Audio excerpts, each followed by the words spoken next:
5 ഇയേഴ്സിൽ അല്ല 6 ഇയേഴ്സിൽ എക്സിറ്റ് നടന്ന് പോണോ, അതോ 10 ഇയറിൽ ഒരു വാല്യുബിൾ കമ്പനി ഉണ്ടാക്കി, മേ ബി നമ്മുടെ സെരോദ, സോഹോ. ഞാൻ ജോലി റിസൈൻ ചെയ്യാൻ പോവുക. അപ്പോൾ ഫാദർ ചോദിച്ചു, എന്താണ് ഗുഡ് ജോബ്, നല്ല സാലറി ഒക്കെ ഉണ്ടല്ലോ, പിന്നെ എന്തിനാണ് നീ? ഞാൻ പറഞ്ഞു, എനിക്ക് ഒരു ബിസിനസ് തുടങ്ങണമെന്ന് ആഗ്രഹം, അപ്പോൾ ഇങ്ങനെ ഒരു ഓപ്പർച്യൂണിറ്റി കിട്ടിയിട്ടുണ്ട്. ഇവിടെ ഹർത്താൽ കാരണം ഏതെങ്കിലും IT കമ്പനിക്ക് എന്തെങ്കിലും പൂട്ടിപ്പോയതായിട്ട് ആരെങ്കിലും പറഞ്ഞിട്ടുണ്ടോ? ഇല്ല. ഫോക്കസ് എന്ന് പറയുന്നത് ഭയങ്കര ഇമ്പോർട്ടൻ്റ് ആയിട്ടൊരു കാര്യം. ക്ലയൻസിൻ്റെ ഒക്കെ ഒരു ഇയർലി 25% ബിസിനസ് നടക്കുന്നത് ആ വീക്കിലാണ്. സാധാരണ 1000 ക്ലിക്ക് വരുന്ന സൈറ്റിന് ആ ബ്ലാക്ക് ഫ്രൈഡേക്ക് വരുന്നത് ചിലപ്പോൾ 2 ലക്ഷം ക്ലിക്ക് ആയിരിക്കും. പക്ഷെ അതത്ര ഈസി ടാസ്ക് അല്ല. Even if you have a big pocket, ഒരു 100 പേരെ ഹയർ ചെയ്യാൻ 2 വർഷം എടുക്കും. ഇപ്പം എല്ലാ എംപ്ലോയീസിനും എൻ്റെ ഒരു ഫ്ലൈറ്റ് മുഴുവൻ നമ്മൾ ഗോവയിൽ മറ്റേ ഗ്രാൻഡ് ഹയാത്തിൽ 3 days. It's a big problem. ഞങ്ങൾക്ക് പൈസ ഉണ്ട്, ഞങ്ങൾക്ക് ബ്രാൻഡ് നെയിം ഉണ്ട്, but still we are not getting people on time. Hi all, welcome to another KPH podcast. ഇന്ന് നമ്മുടെ ഇപ്പോൾ ഉള്ളത് ജോജിസ് ജോസഫാണ്, കോളേജ് ഓഫ് എഞ്ചിനീയറിംഗ് ചെങ്ങന്നൂർ. അതായത് നമ്മുടെ കോളേജ് ഓഫ് ചെങ്ങന്നൂരിൽ തന്നെ കുറേ മാഫിയാസ്മാരുണ്ട്. ഇപ്പോൾ നമ്മുടെ തന്നെ കുറേ പോഡ്കാസ്റ്റ് ചെയ്തിട്ടുണ്ട്. അപ്പോൾ അവിടെ തന്നെ ഒരു സ്റ്റാർട്ടപ്പ് ഫൗണ്ടേഴ്സിൻ്റെ ഒരു കോൺഗ്ലോമറേഷൻ നടക്കുന്നുണ്ട്. അപ്പോൾ അതിലൊരു വൺ ഓഫ് ദ ഐറ്റമാണ് ജോജിസ്. അപ്പോൾ ജോജിസ് ഒരു 2x entrepreneur, 2 company sold of ചെയ്തിട്ടുണ്ട്. ഒപ്പം തന്നെ ഇപ്പോൾ ഒരു പ്രൊഡക്റ്റ് കമ്പനി നടന്നതിനുണ്ട്, Ello.io, ഒരു റിമോട്ട് ടെക് ഹയറിംഗ് പ്ലാറ്റ്ഫോമാണ്. അപ്പോൾ അതിനെ പറ്റിയും കൂടുതൽ വിശേഷങ്ങൾ ചോദിക്കാം. അപ്പോൾ welcome Jojis to the show. Thank you Felix of having me here. ഈ ഒരു വീഡിയോ സ്പോൺസർ ചെയ്തിരിക്കുന്നത് KPH തന്നെയാണ്. KPH എന്ന കമ്മ്യൂണിറ്റി 2017 ഒരു വാട്സപ്പ് ഗ്രൂപ്പായി തുടങ്ങിയിട്ട് ഇപ്പോൾ എത്തിയിരിക്കുന്നത് 1000+ സ്റ്റാർട്ടപ്പ് ഫൗണ്ടേഴ്സും ടോപ്പ് 1% ടാലൻസും ഒരുമിച്ചുള്ള ഒരു കമ്മ്യൂണിറ്റിയാണ്. ഈ കമ്മ്യൂണിറ്റി ത്രൂ തന്നെ പല കമ്പനീസും നേരിട്ട് ഹയർ ചെയ്യാറുണ്ട്. ഈവൻ ഫൗണ്ടേഴ്സിനെ നേരിട്ട് ഹയർ ചെയ്യാറ്. ഒപ്പം ടോപ്പ് 1% ടാലൻസിനെ ഡിസ്കവർ ചെയ്യാൻ പറ്റിയ ഏറ്റവും അടിപൊളി സ്ഥലം കൂടിയാണ് KPH കമ്മ്യൂണിറ്റി. അപ്പോൾ KPH കമ്മ്യൂണിറ്റിന്റെ ഒരു ജോബ്സ് ഗ്രൂപ്പ് നമ്മൾ ഓപ്പൺ അപ്പ് ചെയ്യുന്നുണ്ട് ഫോർ ദ ജനറൽ ഓഡിയൻസ്. നിങ്ങൾക്ക് KPH കമ്മ്യൂണിറ്റിയിൽ ഭാഗമാവാൻ താല്പര്യം ഉണ്ടെങ്കിൽ you can check out the link. ഇതൊരു മെമ്പർ ഓൺലി കമ്മ്യൂണിറ്റിയാണ്. ഒരു ചെറിയൊരു മന്ത്ലി ഫീ പേ ചെയ്ത് കഴിഞ്ഞാൽ നിങ്ങൾക്ക് ഈ കമ്മ്യൂണിറ്റിയിൽ ഭാഗമാവാൻ പറ്റാവുന്നതാണ്. Make use of this opportunity. അത് വളരെ ഫിൽറ്റേർഡ് ആണ്. ഇത് എത്ര മാക്സിമം 1000 ആൾക്കാർക്കാണ് ഇത് പോസിബിൾ ആയിരിക്കുള്ളൂ ഈ ഗ്രൂപ്പിൽ. അപ്പോൾ make sure you check out before that. Now back to the video. ഇത് നമ്മുടെ വാട്സ്ആപ്പ് ഗ്രൂപ്പിൽ ഭയങ്കര ആക്റ്റീവാണ്. അതാണ് എക്സ്ട്രീംലി ഹെൽപ്പിംഗ് ആണ്. ഈവൻ കുറേ ടാലൻസിനെ അങ്ങോട്ട് ഹയറിങ് ഹെൽപ്പ് ചെയ്തിട്ടുണ്ട്. So before we get to that, എവിടെയായിരുന്നു ജോജിസിന്റെ starting into this journey? അങ്ങനെ ചോദിച്ചാൽ എൻ്റെ സ്വദേശം എന്ന് പറയുന്നത് ആലപ്പുഴ കുട്ടനാടാണ്. നിങ്ങളൊക്കെ അതുവഴിയൊക്കെ പോയി കാണും. Between Alleppey and Changanassery. So it's A you all know the back water place. അപ്പോൾ ഞാൻ സ്കൂളിംഗ് ഒക്കെ അവിടെ നാട്ടിൽ തന്നെയായിരുന്നു. എൻ്റെ പേരൻസ് രണ്ടുപേരും ഗവൺമെൻറ് എംപ്ലോയീസ് ആയിരുന്നു, ടീച്ചേഴ്സ് ആയിരുന്നു. അപ്പം എൻ്റെ ഫാദർ വർക്ക് ചെയ്തിരുന്ന സ്കൂളിൽ തന്നെയാണ് പഠിച്ചത്, സെൻറ്റ് ജോസഫ് പുളിങ്കുന്ന്. നിങ്ങളെല്ലാം ഈ സ്കൂൾ ബസ്സിലും ഒക്കെ പോകുമ്പോൾ ഞങ്ങൾ സ്കൂൾ ബോട്ടിലാണ്, ഫസ്റ്റ് സ്റ്റാൻഡേർഡ് മുതൽ 10th വരെ ബോട്ടിലാണ് പോയിട്ടുള്ളത്. അപ്പോൾ അങ്ങനെ കുറച്ച് യുണീക്ക് എക്സ്പീരിയൻസ് ഒക്കെ എൻ്റെ നാട്ടിൽ നിന്ന് കിട്ടിയിട്ടുണ്ട്. പിന്നെ സ്റ്റഡീസ് കഴിഞ്ഞ് ഞാൻ നോർമലി ടീച്ചേഴ്സിൻ്റെ മക്കളൊക്കെ ആകുമ്പം പിന്നെ സ്കൂളിലൊക്കെ പഠിക്കാൻ ടോപ്പറൊക്കെ ആയിരിക്കുമല്ലോ. അപ്പോൾ അങ്ങനെ അത് കഴിഞ്ഞ് ആണ് ചെങ്ങന്നൂർ എഞ്ചിനീയറിംഗ് കോളേജിലാണ് 99 അഡ്മിഷൻ ആകുന്നത്. ഇലക്ട്രോണിക്സ് ആൻഡ് കമ്മ്യൂണിക്കേഷനാണ്. അപ്പോൾ അങ്ങനെ കോളേജിലെത്തി. അന്ന് നിങ്ങൾക്ക് അറിയാമല്ലോ, ഇന്ന് നമ്പർ ഓഫ് എഞ്ചിനീയറിംഗ് കോളേജസൊക്കെ വളരെ കുറവാണ്. അപ്പം അന്ന് കോളേജ് ഓഫ് എഞ്ചിനീയറിംഗ് ചെങ്ങന്നൂർ ഒരു ടോപ്പ് 5-6 വരുന്ന കോളേജാണ് കേരളത്തിൽ. ഇപ്പോൾ CET, മോഡൽ, TKM ഒക്കെ കഴിഞ്ഞ് കഴിയുമ്പോൾ ഒരു സ്റ്റുഡൻസ് ഒക്കെ വളരെ നല്ല ക്രീം ഓഫ് ടാലൻ്റാണ് അവിടെ അന്ന് കോളേജിലൊക്കെ അന്ന് ഉള്ളത്. അപ്പം കോളേജിൽ വന്നു കഴിഞ്ഞപ്പോൾ മേ ബി എൻ്റെ ഓണ്ടർപ്രണർ ജേർണി സ്റ്റാർട്ട് ചെയ്യുന്നത് ചെങ്ങന്നൂർ എഞ്ചിനീയറിംഗ് കോളേജിൽ നിന്നാണ്. അപ്പോൾ അന്ന് ഒരു ബുക്ക് ഡിസ്ട്രിബ്യൂഷൻ ബിസിനസ് ഞാൻ അവിടെ സ്റ്റാർട്ട് ചെയ്തു. May be it's A unique kind of business. അതായത് നമ്മൾ എഞ്ചിനീയറിങ്ങിനൊക്കെ നമ്മൾ പഠിക്കുമ്പോൾ എല്ലാ സബ്ജക്ട്സിനും ഒരു മോഡ്യൂൾ, ലാസ്റ്റ് മോഡ്യൂൾ ചില ഫോറിൻ ബുക്സ് ആയിരിക്കും. അത് വളരെ എക്സ്പെൻസീവ് ആണ് ബുക്ക്. 2000-3000 രൂപ ഒക്കെയാണ്. അല്ലെ ഒരു ബുക്കൊക്കെ കോളേജിലൊക്കെ കാണും. അപ്പോൾ അങ്ങനെയുള്ള ബുക്സ് കമ്പൈൻ ചെയ്ത് നമ്മളതിൻ്റെ ഫോട്ടോ കോപ്പി എടുക്കും. എന്നിട്ട് അതിനെ ഒരു ബുക്ക് പോലാക്കി നമ്മൾ സ്റ്റുഡൻസിന് സെല്ല് ചെയ്യും. അപ്പോൾ അങ്ങനെ ഒരു പ്രാവശ്യം എൻ്റെ ഒരു ടീച്ചർ ഇതുപോലെ, അന്ന് ഞാൻ ക്ലാസ് ലീഡറായിരുന്നു, അപ്പോൾ എന്നോട് പറഞ്ഞു, ഇതുപോലെ ഒരു നിങ്ങൾ ബുക്ക് ഫോട്ടോസ്റ്റാറ്റ് എടുത്ത് അതിൻ്റെ പല ബുക്സിൽ നിന്ന് ഫോട്ടോസ്റ്റാറ്റ് എടുത്ത് അതിനെ ഒരു ബുക്കായിട്ട് കുട്ടികൾക്ക് കൊടുക്കാമെന്ന് ചോദിച്ചു. അപ്പോൾ അങ്ങനെ ഈ ബുക്ക് വന്നു കഴിഞ്ഞപ്പോൾ എനിക്ക് മനസ്സിലായി അതിനൊരു റിയൽ പൊട്ടൻഷ്യൽ ഉണ്ട്. ബിക്കോസ് അന്ന് കൊച്ചിൻ യൂണിവേഴ്സിറ്റിയുടെ കീഴിൽ തന്നെ 16 എഞ്ചിനീയറിംഗ് കോളേജുകളുണ്ട്. അപ്പോൾ ഞാൻ അന്ന് എനിക്ക് ഈ ഫോട്ടോസ്റ്റാറ്റ് എന്ന് പറയുന്നത് നമ്മുടെ നാട്ടിൽ 1 രൂപ 1.5 രൂപ ഉള്ളപ്പോൾ അന്ന് കോയമ്പത്തൂരിൽ 30-35 പൈസയേ ഉള്ളൂ. അപ്പോൾ അതിൻ്റെ അകത്തൊരു പൊട്ടൻഷ്യൽ ഓപ്പർച്യൂണിറ്റി ഞാൻ കണ്ടു. അപ്പോൾ അങ്ങനെ ഞാൻ അവിടെ കോയമ്പത്തൂർ പോയി അവിടെ ഒരു ഇതായിട്ട് പാർട്ണർ ചെയ്തു. അപ്പോൾ അങ്ങനെ വന്നിട്ട് എൻ്റെ ബിസിനസ് ഗ്രോ ചെയ്തിട്ട് അന്ന് കുസാറ്റിലുള്ള എല്ലാ എഞ്ചിനീയറിംഗ് കോളേജിലും 16 എഞ്ചിനീയറിംഗ് കോളേജിലും എനിക്ക് ഡിസ്ട്രിബ്യൂഷൻ ബിസിനസ്സാണ്. അതിന് ഞാൻ അവിടെ ഒന്നും പോകേണ്ട ആവശ്യമില്ല. ഞാൻ ഇത് കോയമ്പത്തൂർ ഓർഡർ ചെയ്യും. ഈ കോയമ്പത്തൂർ നമ്മൾ വരുന്ന ഈ ബസ്സസ് ഉണ്ടല്ലോ, നമ്മൾ ബാംഗ്ലൂരിനൊക്കെ പോകുന്ന ബസ്, ആ ബസ്സിൽ ആ കോളേജിലേക്ക് ഇത് വരും. എനിക്ക് എല്ലാ കോളേജിലും എൻ്റെ ഒരു സെയിൽസ് ഗൈ ഉണ്ട്, ഒരു റെപ്രസെൻറ്റേറ്റീവ്. അപ്പോൾ അവർക്ക് ഞാനൊരു കമ്മീഷൻ കൊടുക്കും. സോ അങ്ങനെ ഒരു fully automated business run from Chengannur engineering college വന്ന് എനിക്ക് തോന്നുന്നു എൻ്റെ 6th സെമിസ്റ്റർ ആയപ്പോൾ ഞാനൊരു ബുള്ളറ്റൊക്കെ സ്വന്തമായി മേടിച്ചു. അപ്പോൾ അങ്ങനെ അപ്പോൾ അന്ന് എനിക്ക് ഈ കൂട്ടത്തിൽ ഈ ഹാർഡ്വെയർ അസംബ്ലിംഗ് ഉണ്ട്. എനിക്ക് കൂടുതലും അന്ന് ഞാൻ ഈ മറ്റ് ടെക് ഓൺട്രപ്രണേഴ്സിനെ പോലെ ഞാൻ ഈ കോഡിങ് അങ്ങനെ ഒന്നും എനിക്ക് അതിൻ്റെ അത് വലിയ ഇൻട്രസ്റ്റ് എന്ന് തോന്നിയില്ല. കൂടുതലും ബിസിനസ് അല്ലെങ്കിൽ ഈ എൻ്റെ ഫ്രണ്ട്സിനും അങ്ങനെ ക്ലാസ്മേറ്റ്സിനും ഒക്കെ ഈ കമ്പ്യൂട്ടർ അസംബിൾ ചെയ്ത് സെല്ല് ചെയ്യുക, അങ്ങനെയൊക്കെയുള്ള ചെറിയ ബിസിനസ്സുകളാണ് അന്ന് എനിക്ക് കൂടുതൽ ഇൻട്രസ്റ്റ് തോന്നിയത്. ഞാൻ അങ്ങനെ കോളേജിൽ വലിയ സ്റ്റുഡിയോസ് ഒന്നും ആയിരുന്നില്ല. അങ്ങനെ ഇത് കഴിഞ്ഞു. അപ്പം കോളേജിൽ നിന്ന് ഇറങ്ങിയപ്പോൾ എനിക്ക് മനസ്സിലായി ഇതൊരു പ്രോപ്പർലി ഒരു ലീഗൽ ബിസിനസ് ഒന്നും അല്ലല്ലോ. അതൊരു അങ്ങനെ എക്സ്റ്റാബ്ലിഷ് ചെയ്ത് ചെയ്യാൻ പറ്റില്ല. അപ്പോൾ അതുകൊണ്ട് ഐ സ്റ്റോപ്ഡ് ഇറ്റ്. ഓക്കെ. അപ്പോൾ അത് കഴിഞ്ഞപ്പം then I move to Bangalore. അപ്പം ഞാനങ്ങനെ എന്താ പറയുക, വലിയ പഠിപ്പിച്ചൊന്നും കോളേജിൽ ആകാഞ്ഞുകൊണ്ട് എനിക്ക് ഇനിഷ്യലി ക്യാമ്പസ് ഇൻ്റർവ്യൂ ഒന്നും കിട്ടിയില്ല. ഞാനത് കഴിഞ്ഞ് എൻ്റെ ഫ്രണ്ട്സ് എല്ലാം അന്ന് ബാംഗ്ലൂരൊക്കെ എല്ലാവരും പ്ലേസ്ഡ് ആയി, എൻ്റെ കൂടെ വർക്ക് ചെയ്യുന്നവരൊക്കെ പഠിച്ചവരൊക്കെ. അപ്പോൾ അങ്ങനെ ഞാൻ ബാംഗ്ലൂർ കുറച്ച് നാൾ പോയി നിന്നു. അങ്ങനെ എനിക്ക് ഒരു 3-4 months കഴിഞ്ഞപ്പോൾ CMS കമ്പ്യൂട്ടേഴ്സ് ഇതിൽ ജോലി കിട്ടി. എൻ്റെ ഫസ്റ്റ് ജോലി more of A server management ആണ് ജോലി കിട്ടിയത്. അപ്പോൾ അന്ന് CMSലെ ജോലി എന്ന് വെച്ച് കഴിഞ്ഞാൽ CMSൻ്റെ കസ്റ്റമേഴ്സിൻ്റെ സൈറ്റിൽ പോയി ഈ സെർവർ ഇഷ്യൂസ് ട്രബിൾ ഷൂട്ട് ചെയ്യുക, ലിനക്സ്, യൂണിക്സ്, വിൻഡോസ് സെർവേഴ്സ്. അപ്പം അങ്ങനെ എനിക്ക് അതിൽ ഒരു പ്രൈമറിലി ഒരു ഇൻട്രസ്റ്റ് റാദർ ദാൻ സോഫ്റ്റ്വെയർ. അപ്പം അന്ന് എൻ്റെ ഫ്രണ്ട്സ് എല്ലാവരും സോഫ്റ്റ്വെയർ പ്രോഗ്രാമിങ്ങിലാണ് വർക്ക് ചെയ്യുന്നത്. അപ്പോൾ എനിക്ക് കുറച്ചുകൂടെ ഇൻട്രസ്റ്റ് ആ ഒരു ഏരിയയിലാണ് തോന്നിയത്, സെർവേഴ്സ്. അപ്പോൾ അങ്ങനെ ഞാനൊരു 1.5 years CMS കമ്പ്യൂട്ടേഴ്സ് ബാംഗ്ലൂരിൽ വർക്ക് ചെയ്തു. അത് കഴിഞ്ഞപ്പോൾ എനിക്ക് ഇവിടെ കൊച്ചിയിൽ ഉള്ള ഒരു ക്ലിയർ ലോജിക്സ് എന്ന് പറഞ്ഞ കമ്പനിയിൽ നിന്ന് ഒരു ഓഫർ കിട്ടി, Linux admin, server admin. So അങ്ങനെ ഞാൻ ക്ലിയർ ലോജിക്സിൽ വന്നു. 2005 കാക്കനാട് വരുന്നത്. അപ്പം അന്ന് 2005 മുതൽ ഞാൻ ഇന്ന് വരെ കാക്കനാട് ആ ഇൻഫോ പാർക്കിൻ്റെ ആ ഏരിയയിലുണ്ട്. അപ്പം അത് കഴിഞ്ഞ് ഞാൻ ഒരു 1 year കഴിഞ്ഞ് കഴിഞ്ഞപ്പം അന്ന് ഞങ്ങളുടെ തന്നെ ചെങ്ങന്നൂരിലെ എനിക്ക് തോന്നുന്ന ഈ CEC മാഫിയയിലെ ആദ്യത്തെ ആൾ അമർജ്യോതി കൃഷ്ണൻ എന്ന് പറയും. പുള്ളിക്ക് പൂർണ്ണ ഇൻഫോവിഷൻ എന്ന് പറഞ്ഞൊരു കമ്പനിയുണ്ട്. സോ പൂർണ്ണ ആ സമയത്ത് ആ ഒരു സ്പെസിഫിക് ഈ റിമോട്ട് സെർവർ മാനേജ്മെന്റിൽ ഒരു പൈനിയർ കമ്പനിയാണ് ഫോർ വെബ് ഹോസ്റ്റിംഗ്. അതായത് US ആ ഇൻഡസ്ട്രിയിൽ പൂർണ്ണം എന്ന് പറഞ്ഞ വെൽ നോൺ കമ്പനിയാണ്. It's A number 1 company four web hosting support, data centres, അങ്ങനെ ഇത്. അപ്പോൾ പൂർണ്ണ itself has created A lot of entrepreneurs in Kakkanad. അങ്ങനെ കുറേ പേര് പൂർണ്ണത്തിൽ നിന്ന് വർക്ക് ചെയ്തവർ തുടങ്ങിയ കമ്പനീസാണ്. അപ്പോൾ എനിക്ക് തോന്നുന്നു CEC മാഫിയയിലെ ഏറ്റവും ഒരു സൂപ്പർ സീനിയറായിട്ട് എനിക്ക് തോന്നുന്നു ഈ അമർജ്യോതി കൃഷ്ണനാണ്. പുള്ളി പൂർണ്ണ ഈസ് സ്റ്റിൽ ദെയർ. അവരുടെ ആ ഒരു ഫീൽഡിലെ ഒരു ടോപ്പ് കമ്പനിയാണ് ഇപ്പോഴും. അപ്പോൾ അത് കഴിഞ്ഞ് ഞാൻ ക്ലിയർ ലോജിക്സ്, അപ്പോൾ എനിക്ക് കമ്പനികളിൽ വർക്ക് ചെയ്യുമ്പോഴും എനിക്കെപ്പോഴും ഒരു ഓൺട്രപ്രണർ ആകണമെന്നുള്ളതാണ്.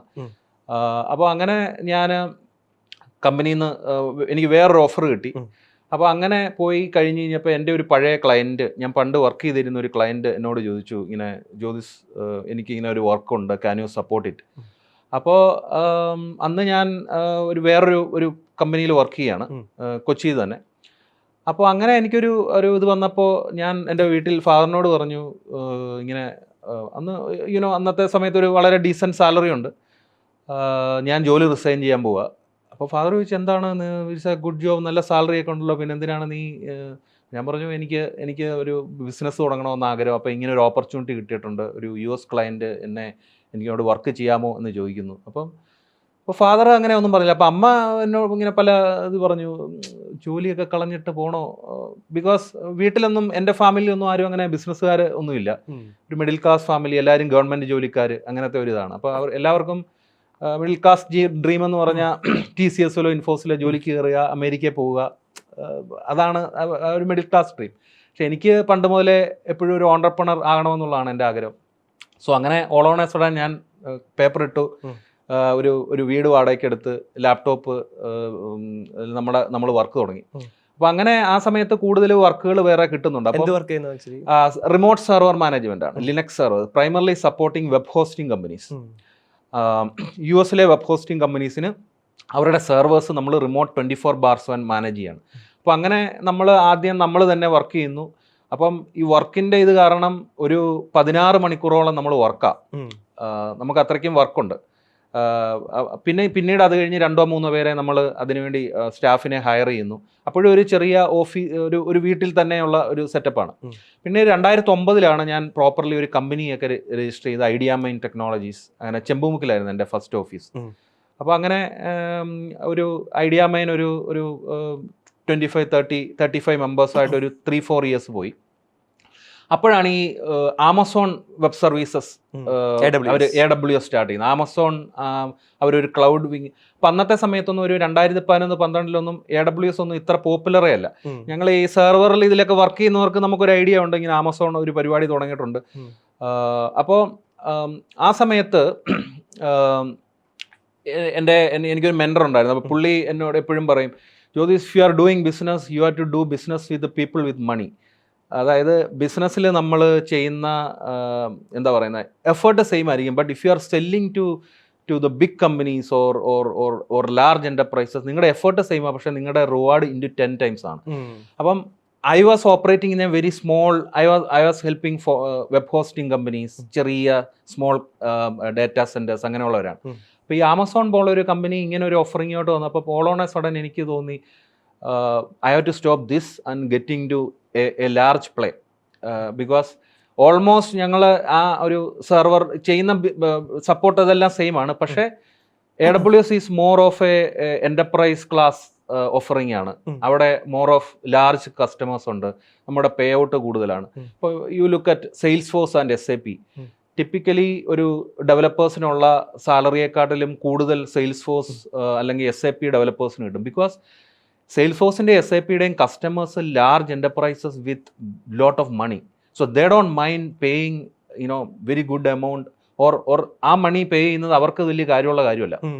പക്ഷേ എന്നാൽ on the other side same people doing other programming jobs, അവർക്ക് ഇവരുടെ ഇത്രയും സാലറി കിട്ടാത്തതിൻ്റെ മെയിൻ കാരണം we have to really work with people with money. So ആ ഒരു തോട്ട് പ്രോസസ് എനിക്ക് വന്നപ്പം I thought I have to change this and move to something. അപ്പോൾ അങ്ങനെ കേരളത്തിലെ തന്നെ AWSൻ്റെ ഒരു ഏർലി അഡാപ്റ്റേഴ്സ് ആയിരുന്നു നമ്മൾ AWSൻ്റെ ആദ്യത്തെ പാർട്ട്നേഴ്സ് ആയിരുന്നു കേരളത്തിൽ. അപ്പോൾ അന്ന് ബിസിനസ് ഗ്രോ ചെയ്യുന്നതിൽ AWSൻ്റെ പാർട്ണർ സപ്പോർട്ട് ടീമൊക്കെ ഒത്തിരി ഹെൽപ്പ് ചെയ്തിട്ടുണ്ട്. നമ്മളന്ന് വളരെ സ്മോൾ ടീമാണ്, അപ്പോൾ അന്ന് അവർ ഒത്തിരി നമ്മളെ സപ്പോർട്ട് ചെയ്യും.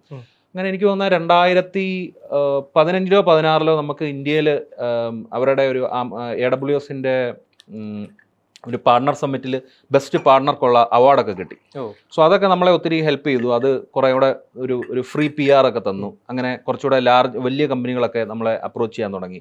അപ്പം നമ്മളന്ന് ചെയ്യുന്നത് വെച്ച് കഴിഞ്ഞാൽ ഈ ക്ലൗഡ് അഡോപ്ഷൻ അന്ന് തുടങ്ങിയിട്ടേ ഉള്ളൂ. ഇപ്പം now everybody is on AWS അഷ്യൂറിലാണ്. അപ്പം അന്ന് ആളുകൾക്ക് നമ്മൾ AWS എന്താണെന്ന് ആളുകളെ മാർക്കറ്റ് ചെയ്യണം, അവരെ ലേൺ ചെയ്യണം. അപ്പോൾ അങ്ങനെ ഉള്ള ഒരു സമയത്ത് നമുക്ക് AWSൻ്റെ ഒരു നല്ല സപ്പോർട്ട് ഉണ്ടായിരുന്നു. അങ്ങനെ കുറച്ച് ലാർജ് എൻ്റർപ്രൈസ് കസ്റ്റമേഴ്സിലൊക്കെ വർക്ക് ചെയ്യാൻ പറ്റി. അപ്പോൾ അങ്ങനെ ഒരു 2016-17 വരെ ഒരു team grown to up to 55 companies. അപ്പോൾ ഈ അവിടെ AWSൻ്റെ പാർട്ണർ എന്ന് പറയുമ്പോൾ ശരിക്കും മോർ ഓഫ് ഇംപ്ലിമെന്റേഷൻ പാർട്ണർ ആണോ, എന്താണ് ആക്ച്വലി? സോ ഞങ്ങൾ ചെയ്തുകൊണ്ടിരുന്നത് വെച്ചാൽ ട്രഡീഷണൽ ഇൻഫ്രയിലുള്ള കമ്പനികളെ ക്ലൗഡിലേക്ക് മൈഗ്രേറ്റ് ചെയ്യുക അവരുടെ ഇൻഫ്ര, ദെൻ ഓഫറിംഗ് ദം ഒരു site reliability SRE, site reliability engineering 24 hours കൊടുക്കുക. അപ്പം നമ്മുടെ ഓഫീസൊക്കെ 24 hours റൺ ചെയ്യുന്നുണ്ട്.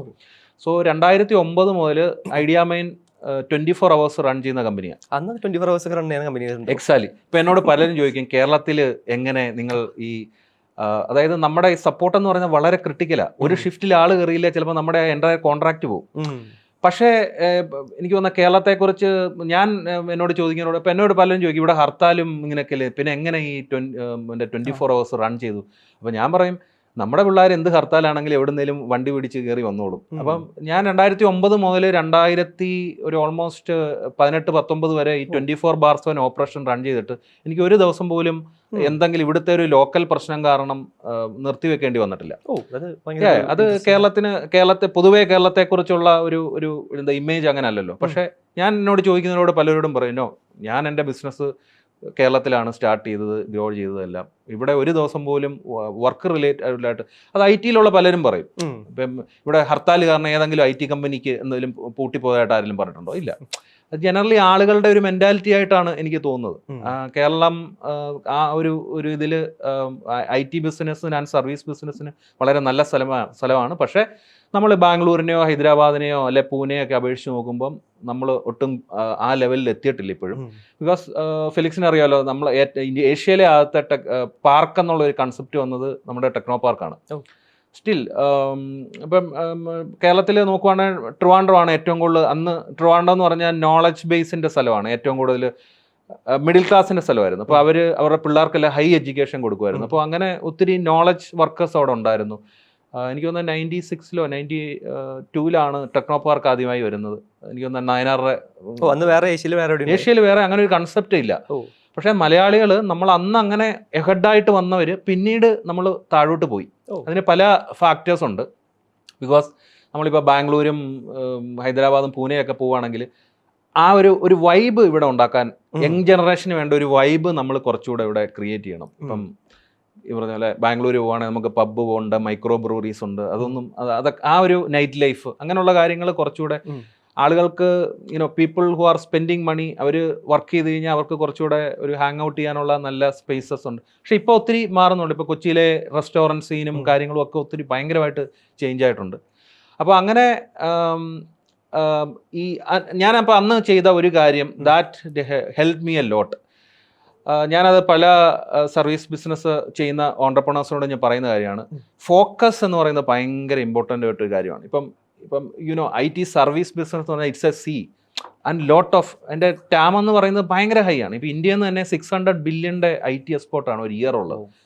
അതായത് നമ്മളിപ്പോൾ ബാംഗ്ലൂരും ഹൈദരാബാദിലും ഒക്കെ ചെന്ന് കഴിഞ്ഞാൽ ചില കമ്പനികളുടെ പേരുണ്ട് നമ്മൾ കേട്ടിട്ടില്ല, ബട്ട് 5,000, 8,000, 10,000 ആളുകൾ വർക്ക് ചെയ്യുന്ന കമ്പനികളാണ്. അത് മാർക്കറ്റ് അത്ര ഹ്യൂജ് ആണ് IT. ഇപ്പം നമ്മൾ ജനറലി ഇപ്പം KPH-ലൊക്കെ everybody is thinking out how to launch a next generation SaaS product. പക്ഷേ സർവീസസിലെ മാർക്കറ്റ് സൈസ് എന്ന് പറഞ്ഞാൽ അത്ര ഹ്യൂജ് ആണ്, അത്രയുണ്ട്. അപ്പോൾ പക്ഷേ നമ്മൾ ഈ പറഞ്ഞ പോലെ നമ്മളെ ഐഡന്റിഫൈ ചെയ്യണമെങ്കിൽ നമ്മൾ ഇനിഷ്യൽ സ്റ്റേജിൽ നമ്മൾ ജാക്ക് ഓഫ് ഓൾ ട്രേഡ് കളിക്കാൻ പോകരുത്. You should be master of one thing. So എനിക്ക് തോന്നുന്നത് എൻ്റെ അക്വിസിഷൻ ഒക്കെ നടക്കാൻ കാരണം we were only focusing on infra, DevOps, SRE on AWS. Pitch വളരെ ക്ലിയർ ആണ്. അപ്പോൾ എന്നോട് ആ സമയത്ത് പലരും പല ടൈപ്പ് ഓഫ് സർവീസിനൊക്കെ റിക്വസ്റ്റ് ചെയ്യും. അപ്പോൾ നമ്മൾ വിചാരിക്കും ഇതും കൂടെ സ്റ്റാർട്ട് ചെയ്യാൻ കുറച്ചുകൂടെ പൈസ കിട്ടും. But I said no, will you only doing this. If you are, നിങ്ങൾ AWS-ൽ ആണെങ്കിൽ നിങ്ങളെ മൈഗ്രേറ്റ് ചെയ്യാൻ ഞങ്ങൾ ഹെൽപ്പ് ചെയ്യാം. നിങ്ങളുടെ സൈറ്റ് റിലയബിലിറ്റി എഞ്ചിനീയറിംഗ് നമ്മൾ ചെയ്യാം. ഞങ്ങൾ അന്ന് കൂടുതലും സപ്പോർട്ട് ചെയ്യുന്നത് ഒരു SME ഇ-കോമേഴ്സ് കമ്പനികളാണ്.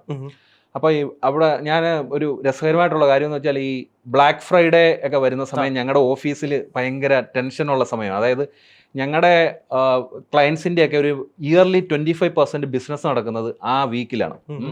അപ്പോൾ ഇൻഫ്ര എങ്ങാനും, അതായത് പീക്കാണ് നടക്കുന്നത്. അതായത് ചിലപ്പം സാധാരണ 1000 ക്ലിക്ക് വരുന്ന സൈറ്റിന് ആ ബ്ലാക്ക് ഫ്രൈഡേക്ക് വരുന്നത് ചിലപ്പോൾ 2 ലക്ഷം ക്ലിക്ക് ആയിരിക്കും, എന്തെങ്കിലും ഓഫേഴ്സ് ഒക്കെ ഇടുമ്പോൾ. അപ്പോൾ ഇവരുടെ ബ്രെഡ് ആൻഡ് ബട്ടർ എന്ന് പറയുന്ന ആ വീക്കിലാണ് ഇവരുടെ 25% ഇയർലി റവന്യൂ വരുന്നത്. അപ്പോൾ ആ സമയത്ത് ഈ ഇൻഫ്രാ സ്കെയിൽ ചെയ്യുക, അതിൻ്റെ ആ ഒരു സൈറ്റ് റിലയബിലിറ്റി എഞ്ചിനീയറിംഗ് എന്ന് പറയുന്നത് ഞങ്ങൾക്ക് എപ്പോഴും ഒരു ചലഞ്ചായിരുന്നു അന്ന്. അപ്പോൾ ഞങ്ങൾ പറയും ബ്ലാക്ക് ഫ്രൈഡേ ആയി, അപ്പം പിള്ളേരെല്ലാം ഭയങ്കര ടെൻസ്ഡാണ്. അതായത് പക്ഷേ we supported a loss. That's why ഞങ്ങളുടെ കസ്റ്റമേഴ്സ് അന്നും SME കസ്റ്റമേഴ്സ് ആണ് കൂടുതൽ. US ആയിരുന്നു കസ്റ്റമേഴ്സ്, എല്ലാം US ആയിരുന്നു മജോറിറ്റി. പക്ഷേ ഇന്ത്യയിൽ നിന്ന് ആസ് എ AWS പാർട്ണർഷിപ്പിൽ നമുക്ക് കുറേ ഒരു വെൽ നോൺ ലാർജ് കസ്റ്റമേഴ്സ് ഒക്കെ ഉണ്ടായിരുന്നു. സോ അങ്ങനെ നമ്മൾ പോകുന്ന സമയത്താണ് 2017. അപ്പോൾ അന്ന് എനിക്കൊരു ഇൻസൈഡ് സെയിൽ ടീമുണ്ട്. അപ്പം എൻ്റെ skills more of operations and business sales ആണ്. ഞാൻ ഒരു ഹാൻഡ്സ് ഓൺ ടെക്കി ആയിരുന്നു, ബട്ട് ഞാൻ 2017 കഴിഞ്ഞിട്ട് ഹാൻഡ്സ് ഓൺ ടെക്കി അല്ല. അപ്പോൾ ആ സമയത്ത് ഇതുപോലെ എൻ്റെ ഒരു SDR ലിങ്ക്ഡിനിൽ നെറ്റ്രിക്സ് ഗ്ലോബലിൻ്റെ ഒരു ഡയറക്ടർക്ക്, പുള്ളിയുടെ പേര് ഗ്രെഗ് എന്നാണ്. അപ്പോൾ പുള്ളിക്കൊരു കോൾഡ് മെസ്സേജ് അയച്ചു. Typical pitch, I'm from Idea Mine Technologies, ഞങ്ങൾ AWS-ൻ്റെ അഡ്വാൻസ് പാർട്ണറാണ്, ബ്ലാ ബ്ലാ ബ്ലാ തിങ്. അപ്പോൾ പുള്ളി എന്തോ ഒരു ദിവസം കഴിഞ്ഞപ്പോൾ പുള്ളി ഇവനെ മെസ്സേജ് ചെയ്ത്, look I'm not, I don't need any of your services, please ask your boss whether he want to sell his company or not. അപ്പോൾ പുള്ളി ഈ മറ്റേ സെയിൽസ് പയ്യൻ എൻ്റെ അടുത്ത് വന്നിട്ട് പറഞ്ഞു, ജ്യോതിഷ് ഇങ്ങനെ ഒരാൾ. അപ്പം ഞാൻ പറഞ്ഞു, നമുക്ക് മെയിലിലും ഒക്കെ ഇടയ്ക്കിടയ്ക്ക് ഇങ്ങനെയുള്ള ഇതൊക്കെ പറയും. ഞാൻ പറയും, ഇതൊക്കെ ഇങ്ങനെ അവർ കേട്ടിട്ടുണ്ട്, പുള്ളിയോട് വല്ല സർവീസ് വല്ലതും നമുക്ക് സെല് ചെയ്യാൻ പറ്റുവാൻ വല്ല ഓപ്ഷൻ ഉണ്ടോ എന്ന് ചോദിക്കാൻ പറഞ്ഞു. അപ്പോൾ അതങ്ങനെ നിന്നു. ഒരു 2 weeks കഴിഞ്ഞപ്പോൾ പുള്ളി എൻ്റെ ലിങ്ക്ഡിനിൽ എനിക്ക് ഡയറക്റ്റ് മെസ്സേജ് അയച്ചു, ഇൻമെയിൽ അയച്ചു. Jyothish, we are in all talk with we are trying to acquire a company in AWS space. Because ആ സമയത്ത് നെട്രിക്സ് US ടോപ്പ് 10 മൈക്രോസോഫ്റ്റ് പാർട്ണറാണ്. അവർ അഷ്വർ ഇംപ്ലിമെൻറ്റേഷനിലൊക്കെ they are very big, but they don't have AWS practice. അപ്പം normally ഇപ്പോൾ ഒരു US ഒരു AWS practice start ചെയ്ത് ഒരു അഡ്വാൻസ് പാർട്ണർ അല്ലെ പ്രീമിയർ പാർട്ണർ ആയി വരണമെങ്കിൽ they have to spend lot of money and time. മണി മാത്രമല്ല, ടൈം ഇതിൽ ഭയങ്കര ഇമ്പോർട്ടൻറ്റ് ഫാക്ടറാണ്. ജനറലി നമ്മളിപ്പം ഇന്ത്യയിൽ പുതിയ കമ്പനീസൊക്കെ വരുമ്പോൾ അവർ നോർമലി ഒരു അക്വിസിഷൻ ഇതിന് പോകുന്നതിൻ്റെ, അപ്പം ഫെലിക്സ് ചോദിക്കും, ഇവർക്കൊക്കെ ഇഷ്ടംപോലെ പൈസ ഇല്ല, പിന്നെ എന്തിനാണ് ഇവിടെ വന്ന് ഒരു നല്ല ബാംഗ്ലൂരോ അല്ല ഹൈദരാബാദോ ഒരു അടിപൊളി ഓഫീസൊക്കെ എടുത്ത് നല്ല ടാലൻറ്റിനെ അങ്ങ് ഹയർ ചെയ്താൽ പോരെ. പക്ഷെ അതത്ര ഈസി ടാസ്ക് അല്ല. Even if you have a big pocket, ഒരു 100 പേരെ ഹയർ ചെയ്യാൻ 2 വർഷം എടുക്കും, സീരിയസ്ലി. ബിക്കോസ് നിങ്ങൾ ഇപ്പം US നിങ്ങളൊരു നല്ല ബ്രാൻഡ് ആയിരിക്കും, പക്ഷേ ഇന്ത്യയിൽ ഇപ്പോൾ ബാംഗ്ലൂരോ കൊച്ചിയിലോ വന്ന് ആ സ്റ്റോറി പറഞ്ഞാലൊന്നും ഇവിടെ പിള്ളേരാരും ജോയിൻ ചെയ്യത്തില്ല. It will take time, they will struggle for getting talent. അപ്പം അതിനാണ് ഇവർ ഈ normally people with money coming and acquiring a company and practice build ചെയ്യാൻ സമയമെടുക്കും. അപ്പോൾ അങ്ങനെ പുള്ളി എനിക്ക് മെസ്സേജ് അയച്ചു. അപ്പോൾ എനിക്ക് എൻ്റെ അകത്ത് എന്തെങ്കിലും ഒരു അപ്പം പറഞ്ഞു, ഞങ്ങൾ 2 കമ്പനികളായിട്ട് ഈ സ്പേസിലുള്ള ബാംഗ്ലൂർ സംസാരിക്കുന്നുണ്ട്, പക്ഷേ അത് വർക്കൗട്ട് ചെയ്യുമെന്ന് എനിക്ക് തോന്നുന്നില്ല. ബിക്കോസ് ദേ ഹാവ് അവർ ഇൻവെസ്റ്റഡ് കമ്പനിയാണ്. അപ്പോൾ അവരുടെ വാല്യുവേഷൻ ദേ ആർ ഹൈ വാല്യുവേഷനിലാണ് ചോദിക്കുന്നത്. അപ്പോൾ അത് നടക്കുമെന്ന് എനിക്ക് തോന്നുന്നില്ല. ജ്യോതിസിന് ഇൻട്രസ്റ്റ് ഉണ്ടെങ്കിൽ ലെറ്റ്സ് ടോക്ക് എന്ന് പറയാം. അപ്പോൾ എനിക്കത് കുറച്ച് ഒരു ഹോട്ടായിട്ട് തോന്നി.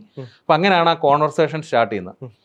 അപ്പോൾ അങ്ങനെ സ്റ്റാർട്ട് ചെയ്തപ്പോൾ അപ്പം ഈ CC മാഫിയയുടെ കാര്യം പറഞ്ഞപ്പോഴാണ് അർജുൻ പിള്ള, ജോഫിൻ ഇവരൊക്കെ ഒരു ജസ്റ്റ് 1 year മുമ്പ് അവരുടെ പ്രോഫൗണ്ടേഴ്സിന്റെ അക്വിസിഷൻ നടന്നു. അപ്പോൾ ഞാനന്ന് അവരുടെ അക്വിസിഷൻ പാർട്ടിക്ക് പോയപ്പോൾ അന്നാണ് ഇങ്ങനെ കമ്പനികളൊക്കെ നമ്മളിങ്ങനെ ഒക്കെ ആലോചിക്കുന്നതിന്, അങ്ങനെ ഒരു സംഭവമൊക്കെ ഉണ്ടല്ലേ, ഇങ്ങനെ കമ്പനികൾ അക്വയർ ആവുന്നു. സോ അപ്പോൾ അങ്ങനെ ഈ പ്രോഫൗണ്ടേഴ്സിന്റെ അക്വിസിഷൻ നടന്നപ്പോൾ ഞാൻ ഉടൻ തന്നെ ഇവരെ വിളിച്ചു. അപ്പോൾ എനിക്ക് അറിയാവുന്ന ഈ അക്വിസിഷൻ അന്ന് അർജുനൊക്കെയാണ് ഇങ്ങനെ, എനിക്ക് ആകെ ഇവരുടെ സ്റ്റോറി മാത്രമേ അറിയത്തുള്ളൂ. ഞാൻ വേറെ ആരെയും ഇങ്ങനെ ഒരു അക്വിസിഷൻ അങ്ങനെ ഒന്നും കേട്ടിട്ട് പോലുമില്ല. അപ്പം നമ്മൾ നോർമലി സർവീസ് കമ്പനി ഓൺട്രപ്രണേഴ്സ് ആ സമയത്ത് നമ്മൾ റൺ ചെയ്യുന്നു, ഒരു കോൺസ്റ്റന്റ് ക്യാഷ് ഫ്ലോ കിട്ടുന്നു, മണി ഉണ്ടാക്കുന്നു, അങ്ങനെ ഒരു ഇതില്ലാതെ ഇത് കമ്പനി സെല്ല് ചെയ്യണം അങ്ങനെയൊന്നും ഞാനൊന്നും ഒരിക്കലും ചിന്തിച്ചിട്ടില്ല. അപ്പം ഞാനിങ്ങനെ അർജുനെയും നിതിൻ സാമുവലുണ്ട്, നിതിൻ ആക്ച്വലി എൻ്റെ കമ്പനിയിൽ ഐഡിയാമയിൽ വർക്ക് ചെയ്ത ആളാണ്. അപ്പോൾ ഞാൻ ഇവരെ വിളിച്ചു, എന്താ ഇത് ഇങ്ങനെ ഒരെണ്ണം വന്നിട്ടുണ്ട്, എന്താ സംഭവം? അപ്പോൾ ഞാൻ പറഞ്ഞു, അവർ പറഞ്ഞു കണ്ണനാണ് റൈറ്റ് ഗൈ. അപ്പം അത് ഒരു ഇന്ത്യ ടു US കേസാണ്. അപ്പോൾ കണ്ണൻ എക്സാക്ട്ലി അത് ചെയ്തിട്ടുണ്ട്. ഫിൻലീഡ് കണ്ണൻ, ടോണി, സന്ദീപ് ഒക്കെ. അപ്പോൾ അങ്ങനെ ഞാൻ കണ്ണനെ അടുത്ത് ചെന്നു. അപ്പോൾ അങ്ങനെയാണ് ഇതിൻ്റെ ഒരു ഇനിഷ്യൽ. അപ്പോൾ നമ്മൾ ആദ്യം നമ്മുടെ ഒരു റവന്യൂ അങ്ങനെയുള്ള ഡീറ്റെയിൽസ് എല്ലാം കൊടുത്തു കഴിയുമ്പോൾ അവർ നമുക്കൊരു എക്സാക്ട്ലി ഒരു ഓഫറിങ് തരും. അപ്പോൾ അത് ചിലപ്പോൾ ഒരു ചെറിയ നെഗോഷിയേഷൻസ് അങ്ങോട്ട് ഉണ്ട്. നമ്മളൊരു ഒരു ടേമിൽ എത്തിക്കഴിഞ്ഞാൽ ഒരു ലെറ്റർ ഓഫ് ഇൻറ്റൻറ്റ് എന്ന് പറഞ്ഞ ഒരു LOI നമ്മൾ സൈൻ ചെയ്യും. LOI സൈൻ ചെയ്ത് കഴിഞ്ഞ് കഴിഞ്ഞാൽ പിന്നെ ഡ്യൂ ഡിലിജൻസ് ആണ് സ്റ്റാർട്ട് ചെയ്യുന്നത്.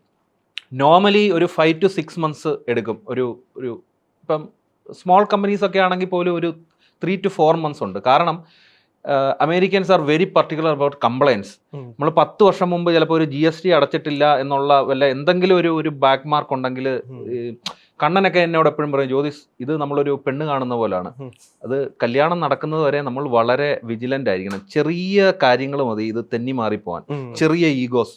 അപ്പോൾ ഞാൻ പറയുന്നത് ഇങ്ങനെ അക്വിസിഷൻ ഒരു എയിം ചെയ്യുന്ന ആളുകൾ എപ്പോഴും ഒരു മീഡിയേറ്ററെ വെക്കുന്നത് വളരെ നല്ലതാണ്. നമുക്കൊരു മീഡിയേറ്റർ വേണം. അതുപോലെ ഇത് ബൈ ചെയ്യുന്നവർക്കും ഒരു ബാത്തിയ അസോസിയേറ്റ്സ് എന്ന് പറഞ്ഞ് മുംബൈയിലുള്ള ഒരു ലോ ഫേം ആയിരുന്നു, നെട്രിക്സിന്റെ സൈഡിൽ നിന്നുള്ള.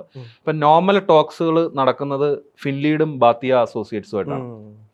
കാരണം I think that is the right thing. Because നമ്മൾ ചില കോൺവെർസേഷൻസിലൊക്കെ നമ്മൾ കുറച്ചുകൂടെ ഓവർ എക്സൈറ്റഡ് ആവും, ചിലപ്പോൾ നമ്മളെ ഈഗോ പെട്ടെന്ന് ഹർട്ടാവും, നമ്മൾ പെട്ടെന്ന് നോ പറയും. അതൊക്കെ ഈ എന്താ പറയുക, നമ്മുടെ പെണ്ണ് കാണൽ കഴിഞ്ഞ് കല്യാണത്തിലേക്ക് എത്തുന്നവരെയുള്ള വളരെ ക്രൂഷ്യൽ പീരീഡ് ആണ്. അപ്പോഴെപ്പോഴും ഒരു ബ്രോക്കർ ഉള്ളത് വളരെ നല്ലതാണ്. അപ്പോൾ അതുകൊണ്ട് ഫിൻലീഡൊക്കെ വളരെ നന്നായിട്ട് അത് ചെയ്ത് ദേ ഓൾറെഡി ഹാവ് എ പോർട്ട്ഫോളിയോ, അവരത് എക്സലി ചെയ്തിട്ടുള്ളതാണ്. അപ്പോൾ അവർ കുറേ ഈസി ആയിരുന്നു. പിന്നെ എന്താണ്, അങ്ങനെ അത് ഒരു 3 months വളരെ നന്നായിട്ട് നടന്നു. അപ്പം acquisition US to India acquisition അതിനു മുമ്പ് അവിടെ മോണിറ്ററി മാത്രം ഇൻസെന്റീവ് മാത്രമായിരുന്നു ജോജിന്റെ പോയിന്റ് ഓഫ് വ്യൂല്, അല്ലെങ്കിൽ ആ ഒരു ഓപ്പർച്യൂണിറ്റിന്റെ ഉള്ള കിട്ടുന്ന what was the reason for? എൻ്റെ നോർമലി നമ്മൾ പറയാറുണ്ട്, അത് നമ്മൾ ഓണ്ടർപ്രണേഴ്സ് ഉണ്ട്, എപ്പോഴും നമ്മുടെ കമ്പനിയായിട്ട് ഒരു ഭയങ്കര ഇമോഷണൽ അറ്റാച്ച്മെന്റ് ഒന്നും നമുക്ക് ഉണ്ടാകാൻ പാടില്ല. ബിക്കോസ് കമ്പനി ഒരു വിർച്വൽ എൻറ്റിറ്റിയാണ്. ഓഫ് കോഴ്സ് നമ്മുടെ വേർപ്പും നമ്മുടെ കഷ്ടപ്പാടും കൊണ്ട് തന്നെ നമ്മൾ ഉണ്ടാക്കിയതാണ്. I was doing it for 8 years that time, 8 years. പക്ഷേ എന്നാലും ഓൾവേസ് മനസ്സിലാക്കി ഓപ്പർച്യൂണിറ്റീസ് ആണ് എപ്പോഴും നമ്മൾ എടുക്കേണ്ടത്. നമ്മൾ ജീവിതകാലം മുഴുവൻ ഒരു ബിസിനസ് തന്നെ ചെയ്തുകൊണ്ടിരിക്കണമെന്നില്ല. എപ്പോഴും എൻ്റെ ഫാദർ കുഞ്ഞിലെ ഞങ്ങളോട് എപ്പോഴും പറയും, strike when the iron is hot എന്ന് പറയും. അതായത് ഒരു റൈറ്റ് ഓപ്പർച്യൂണിറ്റി. അപ്പം അന്ന് എൻ്റെ മുമ്പിലുള്ള ഓപ്പർച്യൂണിറ്റി എന്ന് പറഞ്ഞാൽ of course I will get some money, you know എനിക്ക് ഇഷ്ടമുള്ള കുറച്ച് കാര്യങ്ങളൊക്കെ മേടിക്കാൻ ഒരു ലംസം മണി നമുക്ക് കിട്ടും. That will definitely bring you some happiness. അപ്പോൾ അന്ന് കാർസ് ഒക്കെ എനിക്ക് ഭയങ്കര ഇഷ്ടമാണ്. അപ്പം I thought of buying some premium cars. പക്ഷേ പിന്നെ opportunity work with a large company, കുറച്ചുകൂടെ ലാർജ് കമ്പനിയിൽ നമ്മൾ ഓണ്ടർപ്രണറാണ്. പക്ഷേ നമ്മൾ പല I will tell you one thing. ഇപ്പം മേ ബി ഞാൻ 0 to 1 I'm very good.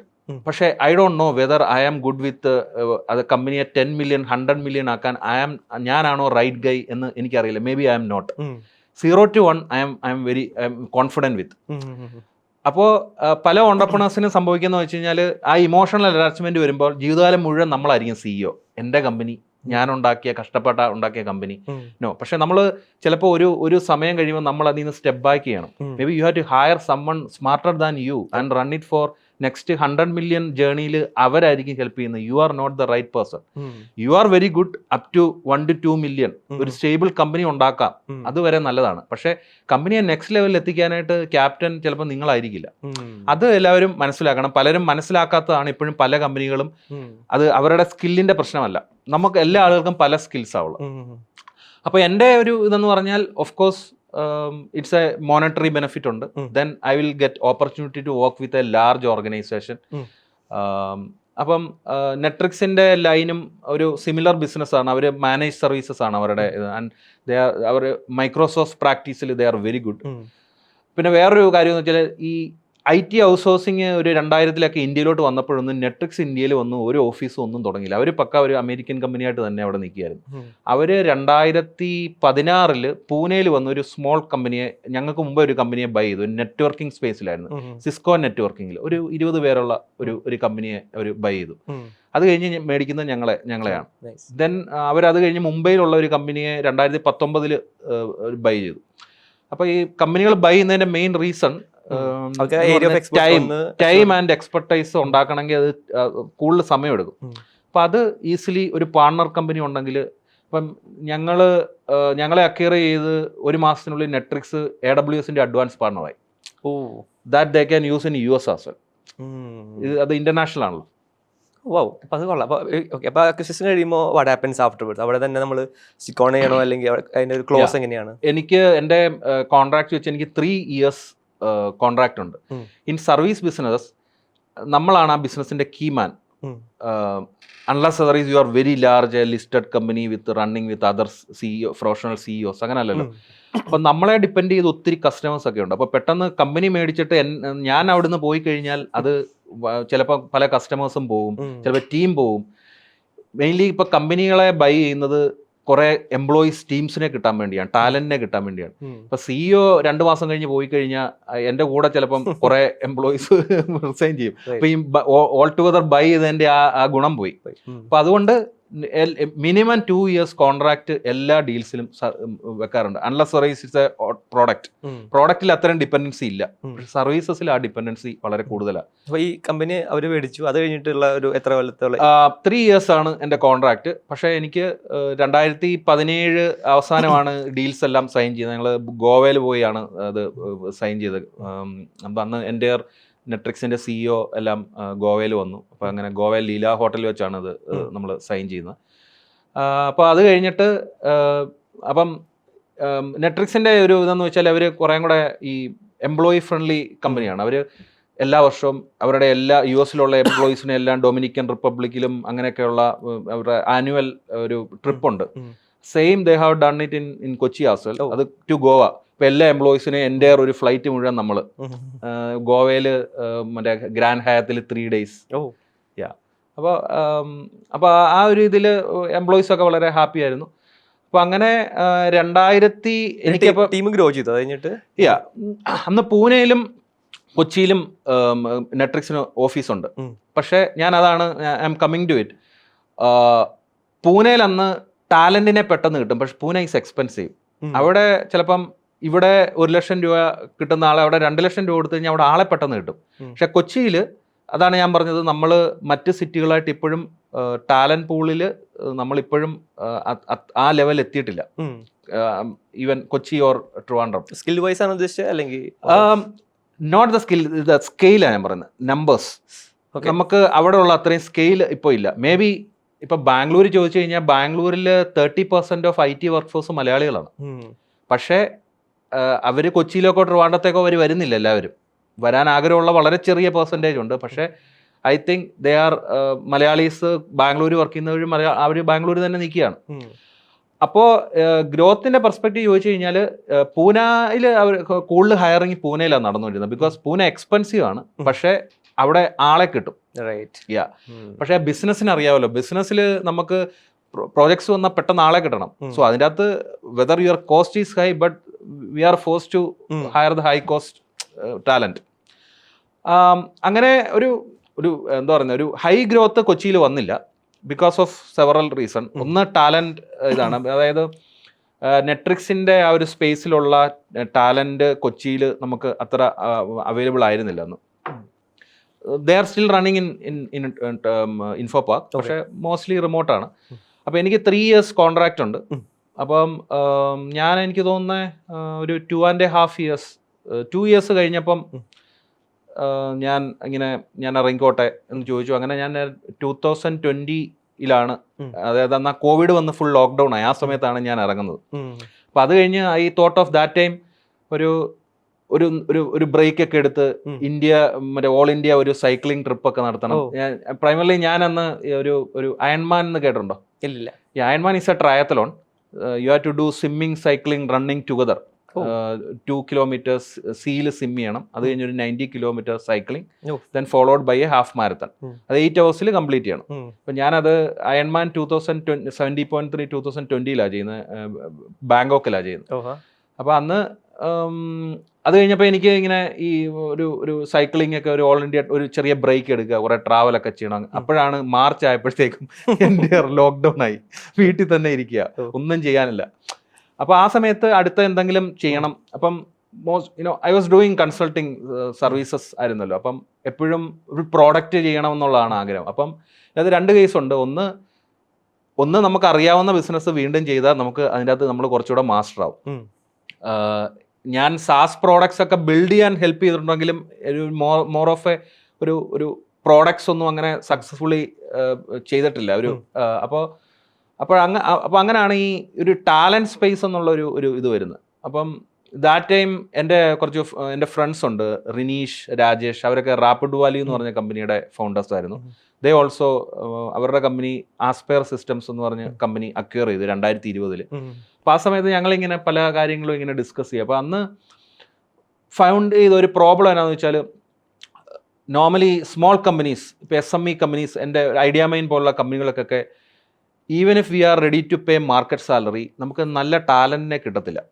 അപ്പം അന്ന് പല പ്രോജക്ട്സും, ഇപ്പം ഈ നെറ്റ്ഫ്ലിക്സിൽ ഒരു സ്ഥിരം നമ്മുടെ ഒരു ടോപ്പിക്കായിരുന്നു, എന്തുകൊണ്ട് എന്തുകൊണ്ട് നമുക്കിവിടെ ടാലന്റിനെ കിട്ടുന്നില്ല. ഇപ്പം നമ്മുടെ ഡയറക്ടേഴ്സ് ചോദിക്കുമ്പോൾ നമുക്കതൊരു ഭയങ്കര പ്രഷർ പോയിന്റ് ആയിരുന്നു ആ സമയത്ത്. അപ്പം നമ്മളോട് ഓക്കെ ബഡ്ജറ്റ് കൂട്ടാം, എന്നാ കിട്ടുമോ എന്ന് ചോദിച്ചു കഴിഞ്ഞാൽ ഇല്ല. അതാണ് റിയാലിറ്റി. അപ്പൊ അത് കുറച്ച് ടെൻഷൻസ് ഉണ്ടാക്കിയിട്ടുണ്ട്. അത് നമുക്ക് എന്തുകൊണ്ട് ആ പ്രോബ്ലം സോൾവ് ചെയ്യാൻ പറ്റുന്നില്ല അങ്ങനത്തെ. അപ്പൊ അങ്ങനെ ഒരു തോട്ട് പ്രോസസ്സിലാണ് ഒരു LOയുടെ ഒരു പ്രൈമറി ഡിസ്കഷൻ വരുന്നത്. എന്തുകൊണ്ട് ഇമ്മീഡിയറ്റ്ലായിട്ട് കമ്പനികൾക്ക് ടാലന്റിനെ കിട്ടുന്ന ഒരു ആ പ്രോബ്ലം ഒന്ന് സോൾവ് ചെയ്യാം. അപ്പം ഒരു കറന്റ് പ്രോസസ് എങ്ങനെയായിരുന്നു, ലൈക്ക് ബിഫോർ എല്ലോ ആഫ്റ്റർ എല്ലോ പറയുകയാണെങ്കിൽ 2020 ഒരു ലോക്ക്ഡൗൺ ആയ സമയത്ത് മാർച്ചൊക്കെ ആയപ്പോൾ ഞാൻ നെറ്റ്ഫ്ലിക്സിൽ നിന്ന് ഇറങ്ങി. ഇപ്പോൾ ഒരു മാർച്ച് ഏപ്രിൽ മെയ് 3 മാസമുണ്ട്. അന്ന് നമ്മളെല്ലാം വീട്ടിലിരിക്കുകയാണ്. അന്ന് മെയിൻ ഡിസ്കഷൻ നമ്മുടെ സ്റ്റോക്ക് മാർക്കറ്റ്, വേറെ ഒന്നും ചെയ്യാനില്ലല്ലോ. ഇങ്ങനെ പല ഡിസ്കഷൻസ് ആണ്. ഇപ്പം ചില ഫ്രണ്ട്സൊക്കെ അടുത്തുള്ളവരെയൊക്കെ നമ്മൾ കാണാം, നമ്മളവരെ പോയി കണ്ട് ഈ മുഴുവൻ ഇങ്ങനെയുള്ള ഡിസ്കഷൻ എന്താണ് ഇനി അടുത്ത ചെയ്യും, ഇനി അപ്പൊ അന്നൊക്കെ എന്ന് പറഞ്ഞാൽ ഈ ബിസിനസ്സുകളെല്ലാം തകരുവോ, നമ്മളൊക്കെ അന്ന് നമുക്കൊന്നും അറിയില്ല. ആ സമയത്ത് എങ്ങനെ ഈ എത്ര നാൾ ഇങ്ങനെ അടച്ചിടും, അങ്ങനെയുള്ള കാര്യങ്ങളൊക്കെയാണ്. അപ്പം അങ്ങനെയാണ് ഈ ടാലന്റിന്റെ ഒരു സ്പേസ്. അപ്പം ഐ നോ ഇറ്റ്സ് എ ഒരു ബേണിംഗ് പ്രോബ്ലം ആണ്. സ്മോൾ കമ്പനികളോട് ചോദിച്ചാൽ പറയും ഓഫ് കോഴ്സ് ടാലന്റ് ഭയങ്കര പ്രോബ്ലം ആണ്, ഞങ്ങൾക്ക് ഒരു പരിധി കൂടുതൽ ബഡ്ജറ്റ് കൂട്ടാൻ പറ്റില്ല, വി ഡോണ്ട് ഹാവ് മണി. എന്നാൽ സെയിം ക്വസ്റ്റ്യൻ ലാർജ് എന്റർപ്രൈസോട് ചോദിച്ചാൽ അവരും പറയും ഇറ്റ്സ് എ ബിഗ് പ്രോബ്ലം, ഞങ്ങൾക്ക് പൈസ ഉണ്ട്, ഞങ്ങൾക്ക് ബ്രാൻഡ് നെയിം ഉണ്ട്, but still we are not getting people on time. ഈ ടാലന്റ് സ്പേസിലുള്ള എല്ലാ പ്രോബ്ലംസും എന്റർപ്രൈസിലെ ഒരു HRBPയോട് ചോദിച്ചാൽ അവരും പറയും yes we have the same problem. Offer shopping, ഞങ്ങളുടെ ഓഫർ എടുക്കും, ലാസ്റ്റ് ഡേ പറയും ഞങ്ങൾ ജോയിൻ ചെയ്യുന്നില്ല എന്ന് പറയും. So we are starting it again cycle. Normally unlike in the other markets, ഇന്ത്യയിലെ ഹയറിംഗ് സൈക്കിൾ ഭയങ്കര സ്ലോ ആണ്. ബിക്കോസ് ഇവിടെ ഞാൻ ഇതിനെക്കുറിച്ചൊരു ലിങ്ക്ഡിൽ ഒരു ആർട്ടിക്കിൾ എഴുതിയിട്ടുണ്ട്, the great Indian notice period എന്ന് പറഞ്ഞു. അതായത് ഇവിടെ നോർമലി നമ്മുടെ IT മുഴുവൻ US കസ്റ്റമേഴ്സിനെ ബേസ് ചെയ്താണ്. അപ്പം അതുകൊണ്ടാണല്ലോ നമ്മുടെ ഇവിടെ മറ്റ് ഫീൽഡിനെക്കാട്ടിൽ IT-കാർക്ക് കൂടുതൽ സാലറി ഒക്കെ കിട്ടുന്നത്. Because we are earning money in dollars. So അതിനെ ബേസ് ചെയ്താണ്. പക്ഷേ IT ഇൻഡസ്ട്രിയുടെ ഒരു കാര്യം നോക്കിക്കഴിഞ്ഞ് കഴിഞ്ഞാൽ ഒരു 2000 മുതൽ തന്നെ ഈ അവർലി റേറ്റ് ഒന്നും കൂടിയിട്ടില്ല. അത് ഇപ്പോൾ നിങ്ങൾ ഫെലിക്സ് തന്നെ ഓണ്ടർപ്രണോട് ചോദിച്ചാൽ മതി. പണ്ടും $20-25, $15 ഇപ്പോഴും അത് തന്നെ. പക്ഷെ ഡോളറിന്റെ വാല്യൂ അപ്രീഷിയേറ്റ് ചെയ്തു എന്നുള്ള. ഞാൻ ബിസിനസ് ഒക്കെ തുടങ്ങുന്ന സമയത്ത് ഡോളറിന്റെ വാല്യൂ 42 റുപ്പീസാണ്. No it's 83 rupees. അപ്പോൾ അത് ഡബിൾ ആയി. പക്ഷെ റേറ്റ്സ് ഇപ്പോഴും അന്നും $15-20-25 ആണ് ഒരു SME mid level companies bill ചെയ്യുന്നത്. ലാർജ് പ്ലേ ഒക്കെ ആകുമ്പോൾ ഒരു $35 ഒക്കെ ബില്ല് ചെയ്യും. അപ്പോൾ ഈ സെയിം തിങ്, ഈ ഒരു പ്രോബ്ലം നമുക്ക് എന്തുകൊണ്ട് സോൾവ് ചെയ്യാൻ പറ്റില്ല എന്നുള്ള ഇങ്ങനെ പല ഡിസ്കഷൻസ് വന്നു. അപ്പോൾ അങ്ങനെയാണ് ഒരു ടാലന്റിനെ മാപ്പ് ചെയ്തിട്ട് യൂസിങ് ടെക്. സോ ഞങ്ങളൊരു എന്താ പറയുന്നത്, we are a recruitment or a staffing company, we are a better staffing company trying to solve or founded as a tech company. Latest in tech ഉപയോഗിച്ച് ഈ പ്രോബ്ലം സോൾവ് ചെയ്യാനാണ് നോക്കുന്നത്. അപ്പം നമ്മൾ initially ജൂണൊക്കെ ആയപ്പോഴത്തേക്കും എൻ്റെ ഫ്രണ്ട്സ് അവർ ഇൻവെസ്റ്റ് ചെയ്യാമെന്ന് പറഞ്ഞു. Rajesh, Sirish and Rinish, they are founders of Rapid Value. അപ്പോൾ അവർ എക്സിറ്റ് കഴിഞ്ഞ് അവർക്ക് കോൺട്രാക്ട് പീരീഡ് ഉണ്ട്. സോ അവരാണ് primarily initial mentors and investors. So that time we raise 150K as angel round. സോ അത് കഴിഞ്ഞ് പ്ലാറ്റ്ഫോം സ്റ്റാർട്ട് ചെയ്തു. അപ്പോൾ ആ സമയത്ത് റിക്രൂട്ട്മെന്റ്സ് എല്ലാം സീറോ ആയി. എല്ലാ കമ്പനികളും ഇങ്ങനെ ഇനി നെക്സ്റ്റ് എന്താണ് എന്ന് നോക്കുന്ന സമയമാണ്. അപ്പോൾ ആ ഒരു 3 months നമ്മൾ ഒരു ബേസിക് പ്ലാറ്റ്ഫോം ഒക്കെ ബിൽഡ് ചെയ്തു. അത് കഴിഞ്ഞ് സ്റ്റാർട്ട് സെല്ലിങ് ഓൺ നവംബർ 2020. ആ നവംബറിലാണ് കമ്പനികൾക്കൊക്കെ മനസ്സിലായത് ഇത് വലിയ കുഴപ്പമൊന്നുമില്ല. അപ്പോഴത്തേക്കും മാർക്കറ്റ് അങ്ങ് പെട്ടെന്ന് ഇതായി. അപ്പം ഫെലിക്സിന് അറിയാമല്ലോ, 2021-22 എന്ന് പറഞ്ഞാൽ കാൻഡിഡേറ്റ് ഡ്രിവൺ മാർക്കറ്റ് ആയിരുന്നു. സാലറീസ് ഒക്കെ ഭയങ്കരമായിട്ട് ഹൈ ആയി. ഒരു കമ്പനിക്കും ആളെ കിട്ടുന്നില്ല. അപ്പോൾ അങ്ങനെ ഒരു സാലറിയൊക്കെ ഒരു 20-30% ഹൈ ആയി ആ സമയത്ത്. അപ്പം നമ്മൾ റൈറ്റ് ടൈമിലാണ് ഞങ്ങൾ ലോഞ്ച് ചെയ്തത് എലോ. അപ്പോൾ അന്ന് നമ്മൾ ടാഗ് ലൈൻ എന്ന് പറഞ്ഞാൽ 5 to 7 days നിങ്ങൾക്ക് ആളെ കിട്ടും. You don't need to wait for 60-90 days in India. 5 to 7 days. അപ്പോൾ എല്ലാവരും ചോദിക്കും നിങ്ങളിതെങ്ങനെയാണ് സോൾവ് ചെയ്യുന്നത്? അപ്പോൾ നമുക്ക് ഞങ്ങൾ അന്ന് ഇനിഷ്യലി വിചാരിച്ചു വെച്ച കുറേ കാര്യങ്ങളുണ്ട്. മാർക്കറ്റിലേക്ക് ചെന്നപ്പോൾ മനസ്സിലായി ഇതൊന്നുമല്ല കസ്റ്റമർക്ക് വേണ്ടത്. ഈ ഉണ്ടാക്കിയ ഫാൻസി ടെക്കും സാധനം ഒക്കെ എടുത്ത്. അപ്പോൾ അന്ന് ഞങ്ങളുടെ ടീം ഇപ്പോൾ പ്രോഡക്റ്റ് കമ്പനീസിൽ വർക്ക് ചെയ്യുന്നവർക്കറിയാം, ഇന്ന് അവരോടൊരു കാര്യം പറയും, പിറ്റേ ദിവസം ആകുമ്പോൾ വേറെ കാര്യം പറയും, ഇവന്മാർ അങ്ങോട്ടും ഇങ്ങോട്ടും നോക്കും. അതായത് ഡെവലപ്പേഴ്സ് വളരെ കഷ്ടപ്പെട്ട് അവരുണ്ടാക്കും. പിറ്റേ ദിവസം ആകുമ്പോൾ നമ്മൾ മീറ്റിംഗിൽ പറയും, കസ്റ്റമേഴ്സിൻ്റെ അടുത്ത് ചെന്നപ്പോൾ മനസ്സിലായി ഇതൊന്നും അവർക്ക് വേണ്ട.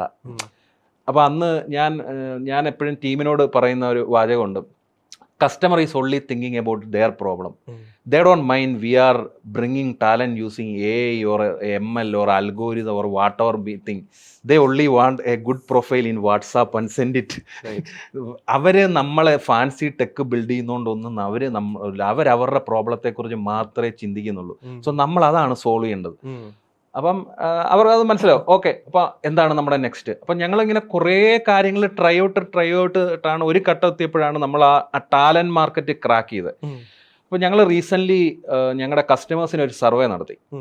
അപ്പോൾ അതിൻ്റെ അകത്ത് കുറേ കാര്യങ്ങൾ പറയുന്നുണ്ട്, എല്ലോ ഇതുണ്ട് അതുണ്ട്.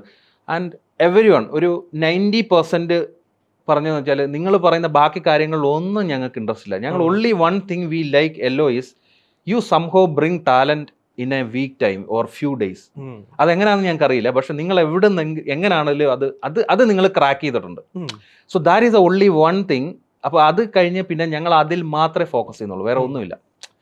അപ്പോൾ അത് ഈ നമ്മൾ മാർക്കറ്റിൽ ചെന്ന് കഴിയുമ്പോഴാണ് നമുക്ക് മനസ്സിലാകുന്നത്, നമ്മൾ ചിന്തിക്കുന്നോ ബിൽഡ് ചെയ്യുന്ന കാര്യങ്ങളൊന്നുമല്ല കസ്റ്റമേഴ്സിന് വേണ്ടത്. അപ്പോൾ അങ്ങനെ ഫസ്റ്റ് 2-3 years നമുക്ക് നല്ല ഗ്രോത്ത് ആയിരുന്നു. First year second year 10 times revenue growth വന്നു. തേർഡ് ഇയർ 7 times വന്നു. 2023 ഒരു മാർക്കറ്റ് കറക്ഷൻ ആയിരുന്നു, സ്ലോ ഡൗൺ ആയി. But this year is better. So right now നമ്മുടെ ഫോക്കസ് എന്ന് പറയുന്നത് ലാർജ് എന്റർപ്രൈസസ് ആൻഡ് GCCസിൽ ഫോക്കസ് ചെയ്യുക എന്നുള്ളതാണ്. Initially we focused on more of small customers. The sales cycle is less.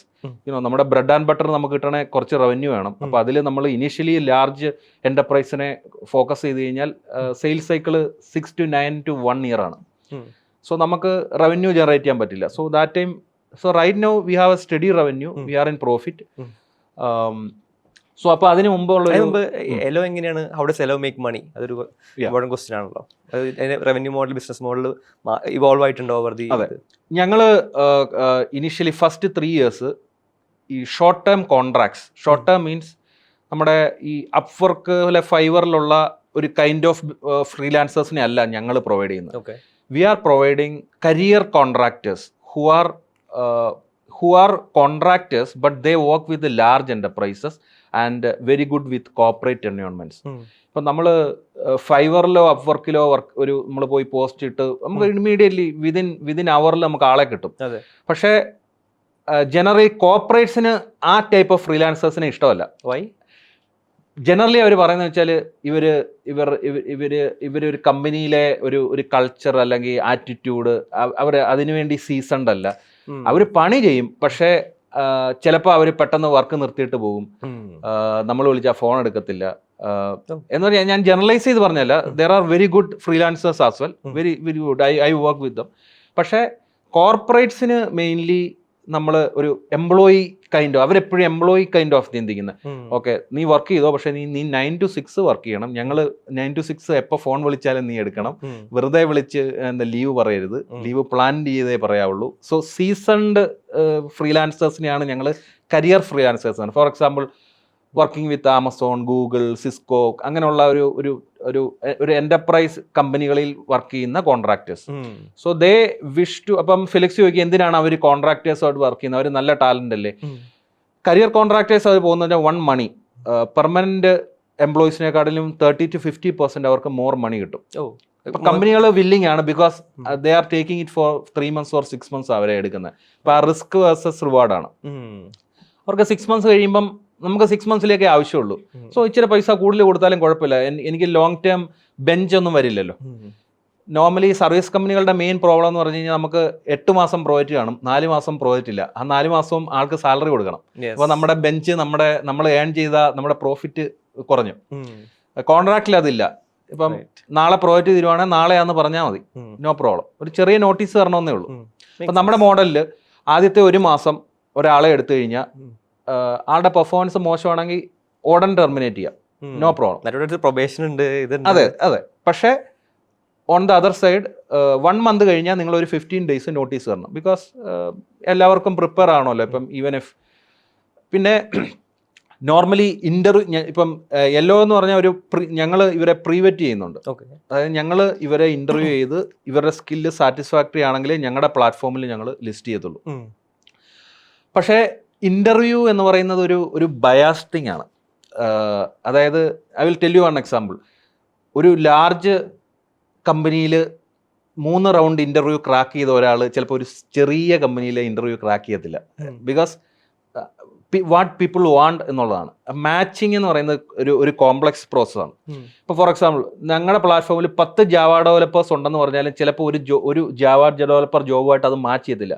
പറയും എനിക്ക് ജാവ ഡെവലപ്പർ ഫസ്റ്റ് 5 years ആണ്, പക്ഷേ അതിൻ്റെ അകത്ത് 2 year മൈക്രോ സർവീസിൽ എക്സ്പീരിയൻസ് വേണം, പിന്നെ ഫിൻടെക് എക്സ്പീരിയൻസ് വേണം. ഇതിങ്ങനെ ഒരു മാച്ചാണ്. അത് നമുക്ക് കിട്ടുക എന്നുള്ളതാണ് ഞങ്ങളെപ്പോലുള്ള കമ്പനികൾ എക്സിസ്റ്റ് ചെയ്യാനുള്ള കാരണം. ഈ മാച്ച് മേക്കിംഗ് ഒരു കോംപ്ലക്സ് പ്രോസസ് ആണ്. അപ്പം ഞങ്ങൾ ഹൗ വി മേക്ക് മണി, ഞങ്ങൾ അലോങ് വിത്ത് ദ റെസ്യൂമെ ഈ ആളുടെ കോസ്റ്റ് കമ്പനീസിന് ഫൈനൽ ബില്ലിംഗ് ഷെയർ ചെയ്യും. അതിൽ ഒരു പെർസെൻറ്റേജ് ആണ് ഞങ്ങൾ എടുക്കുന്നത്. അപ്പം ബിസിനസ് ഈസ് ഗോയിങ് ഗുഡ്. ഞങ്ങൾ കൂടുതലും ടെക് ഉപയോഗിച്ച് ഈ പ്രോബ്ലത്തെ എങ്ങനെ ടാപ്പ് ചെയ്യാമെന്നുള്ളതാണ് ഞങ്ങൾ ട്രൈ ചെയ്യുന്നത്. So we tried a lot of things. കുറേ സ്ക്രാപ്പ് ചെയ്യേണ്ടി വന്നു. പക്ഷേ with 3-4 years we somehow crack the talent market. അപ്പോൾ ഈ വൺ ക്വസ്റ്റൻ ഈസ്, ഇത് മാർക്കറ്റ് പ്ലേസ് ആണല്ലോ. അതെ. ദർ ഈസ് ഒരു സൈഡിൽ ഒരു ടാലൻസിൻ്റെ സൈഡിൽ companies who wants to hire this thing. ഈ രണ്ട് സൈഡിലും ഡിഫറെൻറ്റ് രീതിയിൽ കണ്ടെത്തണല്ലോ. How do you find talents to reach your platform? How do you ensure companies ആ ഒരു പ്രോബ്ലം എങ്ങനെ സോൾവ് ചെയ്ത്? Chicken and egg problem market place ആകുമ്പോൾ ഫസ്റ്റ് പ്രോബ്ലം എന്ന് പറയുന്നത് ചിക്കൻ ആൻഡ് എഗ് പ്രോബ്ലമാണ്. കൂടുതൽ കാൻഡിഡേറ്റ്സ് വരുമ്പം അവർക്ക് അതുപോലുള്ള ഓപ്പർച്യൂണിറ്റി കൊടുത്തില്ലേ അവർ പോകും. മേ ബി അവർ നമ്മളെക്കുറിച്ച് ബാഡ് ഫീഡ്ബാക്ക് എഴുതും. ഞാൻ ഇവരുടെ ഇൻ്റർവ്യൂ അറ്റൻഡ് ചെയ്തു, പക്ഷേ ഇവന്മാർ എനിക്ക് ജോലി തരാമെന്ന് പറഞ്ഞിട്ട് ഇതുവരെ നല്ല ഓപ്പർച്യൂണിറ്റി ഒന്നും തന്നിട്ടില്ല എന്ന് പറഞ്ഞ് പോയി റിവ്യൂ എഴുതും. അതുപോലെ on the other side companies വരുമ്പോൾ അവർക്ക് റൈറ്റ് മാച്ച് ക്വാളിറ്റി റിസോഴ്സിനെ കൊടുത്തില്ല. അവർ പറയും നിങ്ങളുടെ റിസോഴ്സുകളൊന്നും പോരാ, ഞങ്ങൾ ഇൻ്റർവ്യൂ എടുത്ത് ഞങ്ങളുടെ സമയം കളയാൻ ഞങ്ങളില്ല എന്ന് പറയും. അപ്പോൾ അതുകൊണ്ട് ഞങ്ങൾ ഇനിഷ്യലി വളരെ കാൽക്കുലേറ്റ് ചെയ്താണ് ഈ ചിക്കൻ ആൻഡ് പ്രോബ്ലം സോൾവ് ചെയ്യാനായിട്ടുള്ള നമ്പർ 1 മെത്തേഡ് എന്ന് പറഞ്ഞാൽ ഫണ്ട് എടുക്കുക, അപ്പുറം ഇപ്പുറം ഫ്രീ ഗെയിം നടത്തുക, like Uber, Amazon, Flipkart story. പക്ഷേ ഞങ്ങൾ അതിൻ്റെ ഇടയ്ക്ക് ഞങ്ങൾ initially we raise fund 150 as an angel എടുത്തു. അത് കഴിഞ്ഞപ്പോൾ we got commitment for 500K. Revenue എത്രയായിരുന്നു 500K കമ്മിറ്റ്മെന്റ് സമയത്ത്? ഞങ്ങൾ 3 million എത്തിയായിരുന്നു. ഓക്കെ. അപ്പോൾ ആ സമയത്ത് അതെ ആൻഡ് പ്രോഫിറ്റബിൾ. അപ്പോൾ അവിടെ ക്വസ്റ്റ്യൻ എന്ന് വെച്ചാൽ we know this a profit making business. The first year തന്നെ ഞങ്ങൾ പ്രോഫിറ്റബിൾ ആയി. അപ്പോൾ only question is whether you want to sprint or marathon. അപ്പോൾ എന്താ പറയുന്നത്, പൊതുവേ മീ ആൻഡ് അഡ്വൈസേഴ്സ് എല്ലാവരും ഓൾറെഡി ഒരു എക്സിറ്റ് കഴിഞ്ഞു. അപ്പോൾ പിന്നെ കൂടുതൽ ഓഫ് ഒരു മിഡിൽ ക്ലാസ് മൈൻഡ് സെറ്റ്സ് ആണ്. ആരുടെയും പൈസ എടുത്താൽ മിനിമം 5x കൊടുക്കില്ലേ, പിന്നെ എന്തിനാ എടുക്കുന്നത്, ഇങ്ങനെ പോയാൽ പോരെ, അങ്ങനെയൊക്കെയുള്ള അത് അത്ര നല്ലതാണെന്ന് ഞാൻ പറയുന്നില്ല. ബിക്കോസ് ഈ എന്താ പറയുന്നത്, നമ്മൾ ക്രേസി ആയിട്ട് ചിന്തിക്കുന്ന ആളുകളാണ് ഈ ലോകം ബിൽഡ് ചെയ്തത് അല്ലേ. ഓണ്ടർപ്രണേഴ്സും ഒക്കെ എടുത്തു കഴിഞ്ഞാൽ it's A very crazy idea. നമുക്ക് ജനറലി എല്ലാവരെയും സാറ്റിസ്ഫൈ ചെയ്ത് എല്ലാവരെയും നല്ലവനായ ഉണ്ണി കളിച്ചുകൊണ്ട് ലോകത്ത് ഒന്നും ഉണ്ടാക്കാൻ പറ്റില്ല. പക്ഷേ it's your choice whether you want to run sprint or marathon. അപ്പോൾ നമുക്ക് 500K കമ്മിറ്റ്മെന്റ് കിട്ടി. We got the money in the account. Then ഒരു ആഫ്റ്റർ ഫ്യൂ വീക്സ് നമ്മൾ അന്ന് ഒരു സ്ട്രാറ്റജിക് ഡിസിഷൻ എടുത്തു. Let's done it. ഇനി ബ്രൂസ് ട്രാപ്ഡ് ആയിട്ട് റൺ ചെയ്യാം. ഓക്കെ. അല്ലെങ്കിൽ when we reach a certain point, maybe ഒരു 50 CR 100 CR എടുക്കുമ്പോൾ ഒരു ലാർജ് ഫണ്ട് എടുക്കുക. അവിടെ ആക്ച്വലി ഈ 500K എമൗണ്ട് ചിലപ്പോൾ നിങ്ങൾക്ക് അറിയണ്ടാവില്ല, വാട്ട് ടു പുട്ട് എന്നുള്ള സംഭവം ക്ലാരിറ്റി ഉണ്ടായിണ്ടാവില്ല. എക്സാക്ട്ലി. അതിൽ മെയിൻലി അന്ന് നമുക്ക് വേണ്ടതെന്ന് വെച്ചാൽ ഭയങ്കര ക്യാപിറ്റൽ എക്സ്പെൻസ് ഒന്നും നമുക്കില്ല ഈ ബിസിനസ്സിൽ. ഒരു വളരെ ലീൻ ആയിട്ടാണ് ഇപ്പം ചെയ്യുന്നത്. പിന്നെ നമുക്ക് സ്പെൻഡ് ചെയ്യുന്നത് മാർക്കറ്റിങ്ങിൽ ഈ മണി പമ്പ് ചെയ്യുക. അപ്പോൾ അതിൽ നമ്മൾ ചിലപ്പോൾ everything you have to try out. അപ്പോൾ നമ്മൾ ഒരു എന്താ പറയുന്ന ഒരു ഓർത്തഡോക്സ് മൈൻഡ് സെറ്റ് ആയതുകൊണ്ടായിരിക്കും ഈ നമ്മൾ ചുമ്മാ മാർക്കറ്റിംഗ് പോയി മണി പമ്പ് ഇൻവെസ്റ്റേഴ്സ് മണി എടുത്ത് മാർക്കറ്റിംഗ് സ്പെൻഡ് ചെയ്ത് ട്രൈ ഔട്ട് ചെയ്യണോ വേണ്ടയോ, അതോ കംഫർട്ട് ലെവൽ സോണിൽ നിൽക്കണോ, ആ ഒരു തോട്ടിൽ ഞങ്ങൾ let's do marathon run. You know, long for the long term. Long ടേമിൽ 10 yearsൽ ഒരു വാല്യുബിൾ കമ്പനി ആയാൽ മതി. That's very very so conscious. ഞങ്ങൾ ഏർലി ഇൻവെസ്റ്റേഴ്സ് എല്ലാവരുമായിട്ട് എന്നോട് ചോദിച്ച ചോദ്യം, ജ്യോതിസിന് ഇനിഷ്യലി ഒരു 5 yearsൽ അല്ല 6 yearsൽ എക്സിറ്റ് നടന്ന് പോണോ, അതോ 10 yearൽ ഒരു വാല്യുബിൾ കമ്പനി ഉണ്ടാക്കി, മേ ബി നമ്മുടെ സെരോദ, സോഹോ കൈൻഡ് ഓഫ് സ്റ്റോറി. അപ്പോൾ ഞാൻ പറഞ്ഞു എനിക്ക് ഇനിഷ്യലി അങ്ങനെ ഒരു ഇമ്മീഡിയറ്റ് അങ്ങനെ ഫെയിം അങ്ങനെ ഒന്നിൻ്റെ ആവശ്യമില്ല. എൻ്റെ പോയിന്റ് ഓഫ് വ്യൂല് business should generate profit and we have to leave in the money rather than leave in the valuation game. അതൊരു ഓർത്തഡോക്സ് മൈൻഡ് സെറ്റ് ആണ്, പക്ഷേ I believe in it. That's a good thought. I mean അത് ഞാൻ ചോദിക്കട്ടെ, ഈ ഒരു mind set വരാൻ കാരണം because of the money needs, previous acquisition കാരണം കൊണ്ട് മീറ്റ് ചെയ്ത കാരണമാണോ തോട്ട് വന്നത്? പ്രീവിയസ് അക്വിസിഷൻ കൊണ്ട് ഒരു ഭയങ്കര മണിയൊന്നും അല്ലെങ്കിൽ പോലും ഒരു കൊച്ചിയിൽ ജീവിക്കാൻ ഒരു എൻ്റെ ഡ്രീംസ് ഒക്കെ ഫുൾഫിൽ ചെയ്യാൻ I got that much money. So അതുകൊണ്ട് എനിക്കൊരു ലാർജ് മണിയുടെ ഒരു നീഡ് പെട്ടെന്ന് എക്സിറ്റ് കിട്ടണം അങ്ങനെ ഒരു ഇല്ല. I can see wait, see. അത് നല്ലൊരു mindset. I mean that's how I think. പക്ഷെ അത് 100% പെർഫെക്റ്റ് ആണെന്ന് ഞാൻ പറയുന്നില്ല. ഇപ്പൊ for example look at Arjun story. Company grow ചെയ്ത് നെക്സ്റ്റ് ലെവൽ എത്തിക്കുക എന്നുള്ളതാണ്. Whether you want it in a sprint or marathon, അത് ഓരോരുത്തരുടെയും പേഴ്സണൽ ചോയ്സ് ആണ്.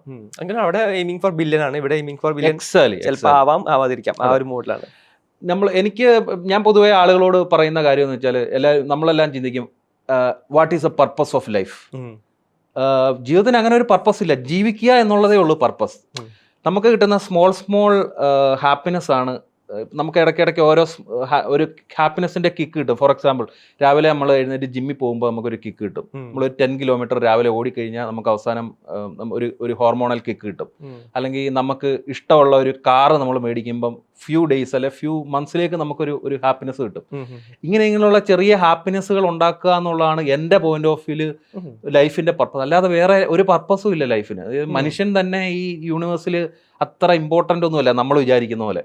മേ ബി നമ്മൾ എപ്പോഴും മനുഷ്യൻ ലേൺ ചെയ്തുകൊണ്ടിരിക്കുമല്ലേ കാര്യങ്ങൾ. പിന്നെ ഇപ്പം ബിസിനസ്സിൽ നമ്മളെല്ലാവരും അദാനി അംബാനിയെ പോലെ ഒരു എന്താ പറയുന്നത്, even you can run A Bootstrap company, leave A decent life. നിങ്ങൾക്ക് ഇഷ്ടമുള്ള കാര്യങ്ങൾ ചെയ്യുക.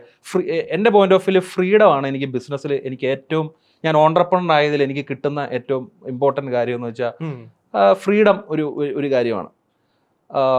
നമുക്ക് നമ്മുടേതായ പ്രയോറിറ്റീസ് സെറ്റ് ചെയ്യാം.